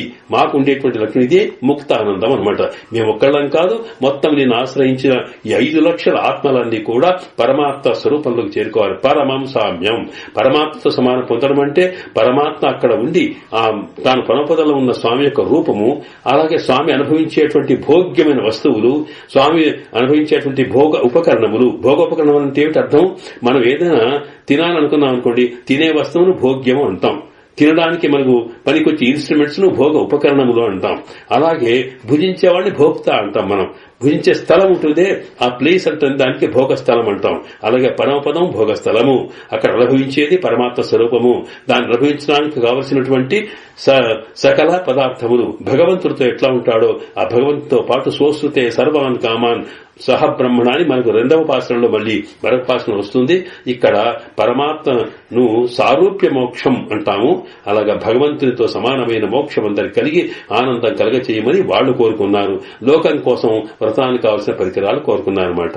కనుక సారూప్యమైన మోక్షం కలగడానికి ఎలాంటి స్వరూపం కావాలో ఒక్కొక్క దాంట్లో చూపించారు. శంఖములంటే ఏమిటి, అలాగే తప్పెట్లంటే ఏమిటి, వీళ్ళంటే ఏమిటో చెబుతూ చెప్పేటప్పుడు అక్కడ పాంచజన్యము, అమ్మవారు, గరుడాళ్వారు, తర్వాత ఆదిశేషుల వారు, వీళ్ళందరితో కూడుకున్నటువంటి పరమాత్మనే తమకు చేరుకోవాలి, పరమాత్మనే దగ్గరికి తాము చేరుకోవాలని, ఆయనకు సమాన స్థాయిలో ఆనందాన్ని అనుభవించాలనేది ఈ పాసురంలో కోరినటువంటి తత్వం అన్నమాట. ఇలాగా స్వామి యొక్క ఆశ్రిత వ్యామోహం ఎవరైతే ఆశ్రయిస్తామో వారికి ఉండేటువంటి వ్యామోహం కారణంగా స్వామి ఇహలోకంలో ఉన్నంత వరకు సకల భోగములు ఇస్తాడు. వాణి సేవా రూపంలో మనం ఏ కర్మ చేసినా వాటిని తోడ్పడతాడు. దాంతోపాటు తతః అమృతత్వమశ్నుతే అన్నట్టుగా జీవితం యొక్క ప్రారంభ కర్మ పూర్తి అయిన తర్వాత శరీరం ఇదే అంతిమ శరీరంగా భావించబడినప్పుడు ఈ ముక్తాత్మకు కావలసిన మోక్షాన్ని కూడా స్వామి ఇస్తాడు. అది ఇందులో కోరుకున్నారన్నమాట. ఇది దీంట్లో విశేషంలో మనకు ఫలం ఏమిటి అంటే, ఈ వ్రత ఫలంగా లోకానికి వర్షము, చక్కని పాడి పంటలు కలగడమే కాకుండా మనకి గోపికలు కోరుకున్నట్టుగా పరమాత్మ యొక్క అనుగ్రహం వల్ల లోకంలో ఉన్నంతకాలం సంక్షేమంగా ఉండడం, తర్వాత భగవత్ ప్రాప్తి కలగడం అనేది ఈ వ్రతంలో ముఖ్యమైన అంశంలో ఒక అంశం అన్నమాట. ఈ పాసురంలో దాంట్లో మోక్షం అనేది 4 రకాలుగా ఉంటుంది. సాలోక్యం, సారూప్యం, సామీప్యం, సాయుజ్యం అని 4 రకాలు ఉంటుంది. కనుక సమానమైన పరమాత్మ సమానమైన లోకంలో చేరుకోవడం, సమానమైన రూపంలో పొందడం. సమానమైన లోకంలో చేరుకోవడం అంటే అర్థం ఏంటి? ఇక్కడ పరమాత్మతో సమానంగా కూర్చొని ఉన్నారు. అక్కడ పరపదంలో ముక్తాత్మ ముక్తాత్మ పరమాత్మత ఉండే లోకంలోకి చేరితే ఆనందం కలుగుతుందే, దాన్ని ఆనందం, మోక్షం అంటే మహానందం. అలాంటి ఆనందం అక్కడికి చేరుకుంటే కలిగే ఆనందం సాలోక్య మోక్షం అంటాం. అలాగే పరమాత్మతో సమానమైన స్వరూపం రావడం సారూప్య మోక్షం అంటాం. ఇక్కడ కూడా కృష్ణ భగవానుడితో గోపికలు కలిసి ఉండడం సారూప్య మోక్షం. అలాగే పరమాత్మతో కూరుకున్నది సారూప్య మోక్షం. ఆ తర్వాత స్వామి దగ్గరికి వెళ్లడం, స్వామి సాయుధ్యం అనే రెండు ఉన్నాయే, ఆ రెండు రకాల మోక్షాలు ఏవైతే ఉన్నావో మనకి మిగతా రెండు పాసరాలు కనిపిస్తూ మొత్తం మీద ఈ వ్రత ఫలితంగా మనకు ఇహలోకంలో ఉండే సుఖాలు, అలాగే తర్వాత పరమాత్మ యొక్క ముక్తి అనేది లభిస్తుంది. ఆ ఫలాన్ని ఎట్లా అనుభవిస్తారో ఒక్కొక్క దాంట్లో చూపిస్తున్నారన్నమాట. ఓం తత్సత్. ఆండాళ్ దివ్య తిరువడిகளே శరణం.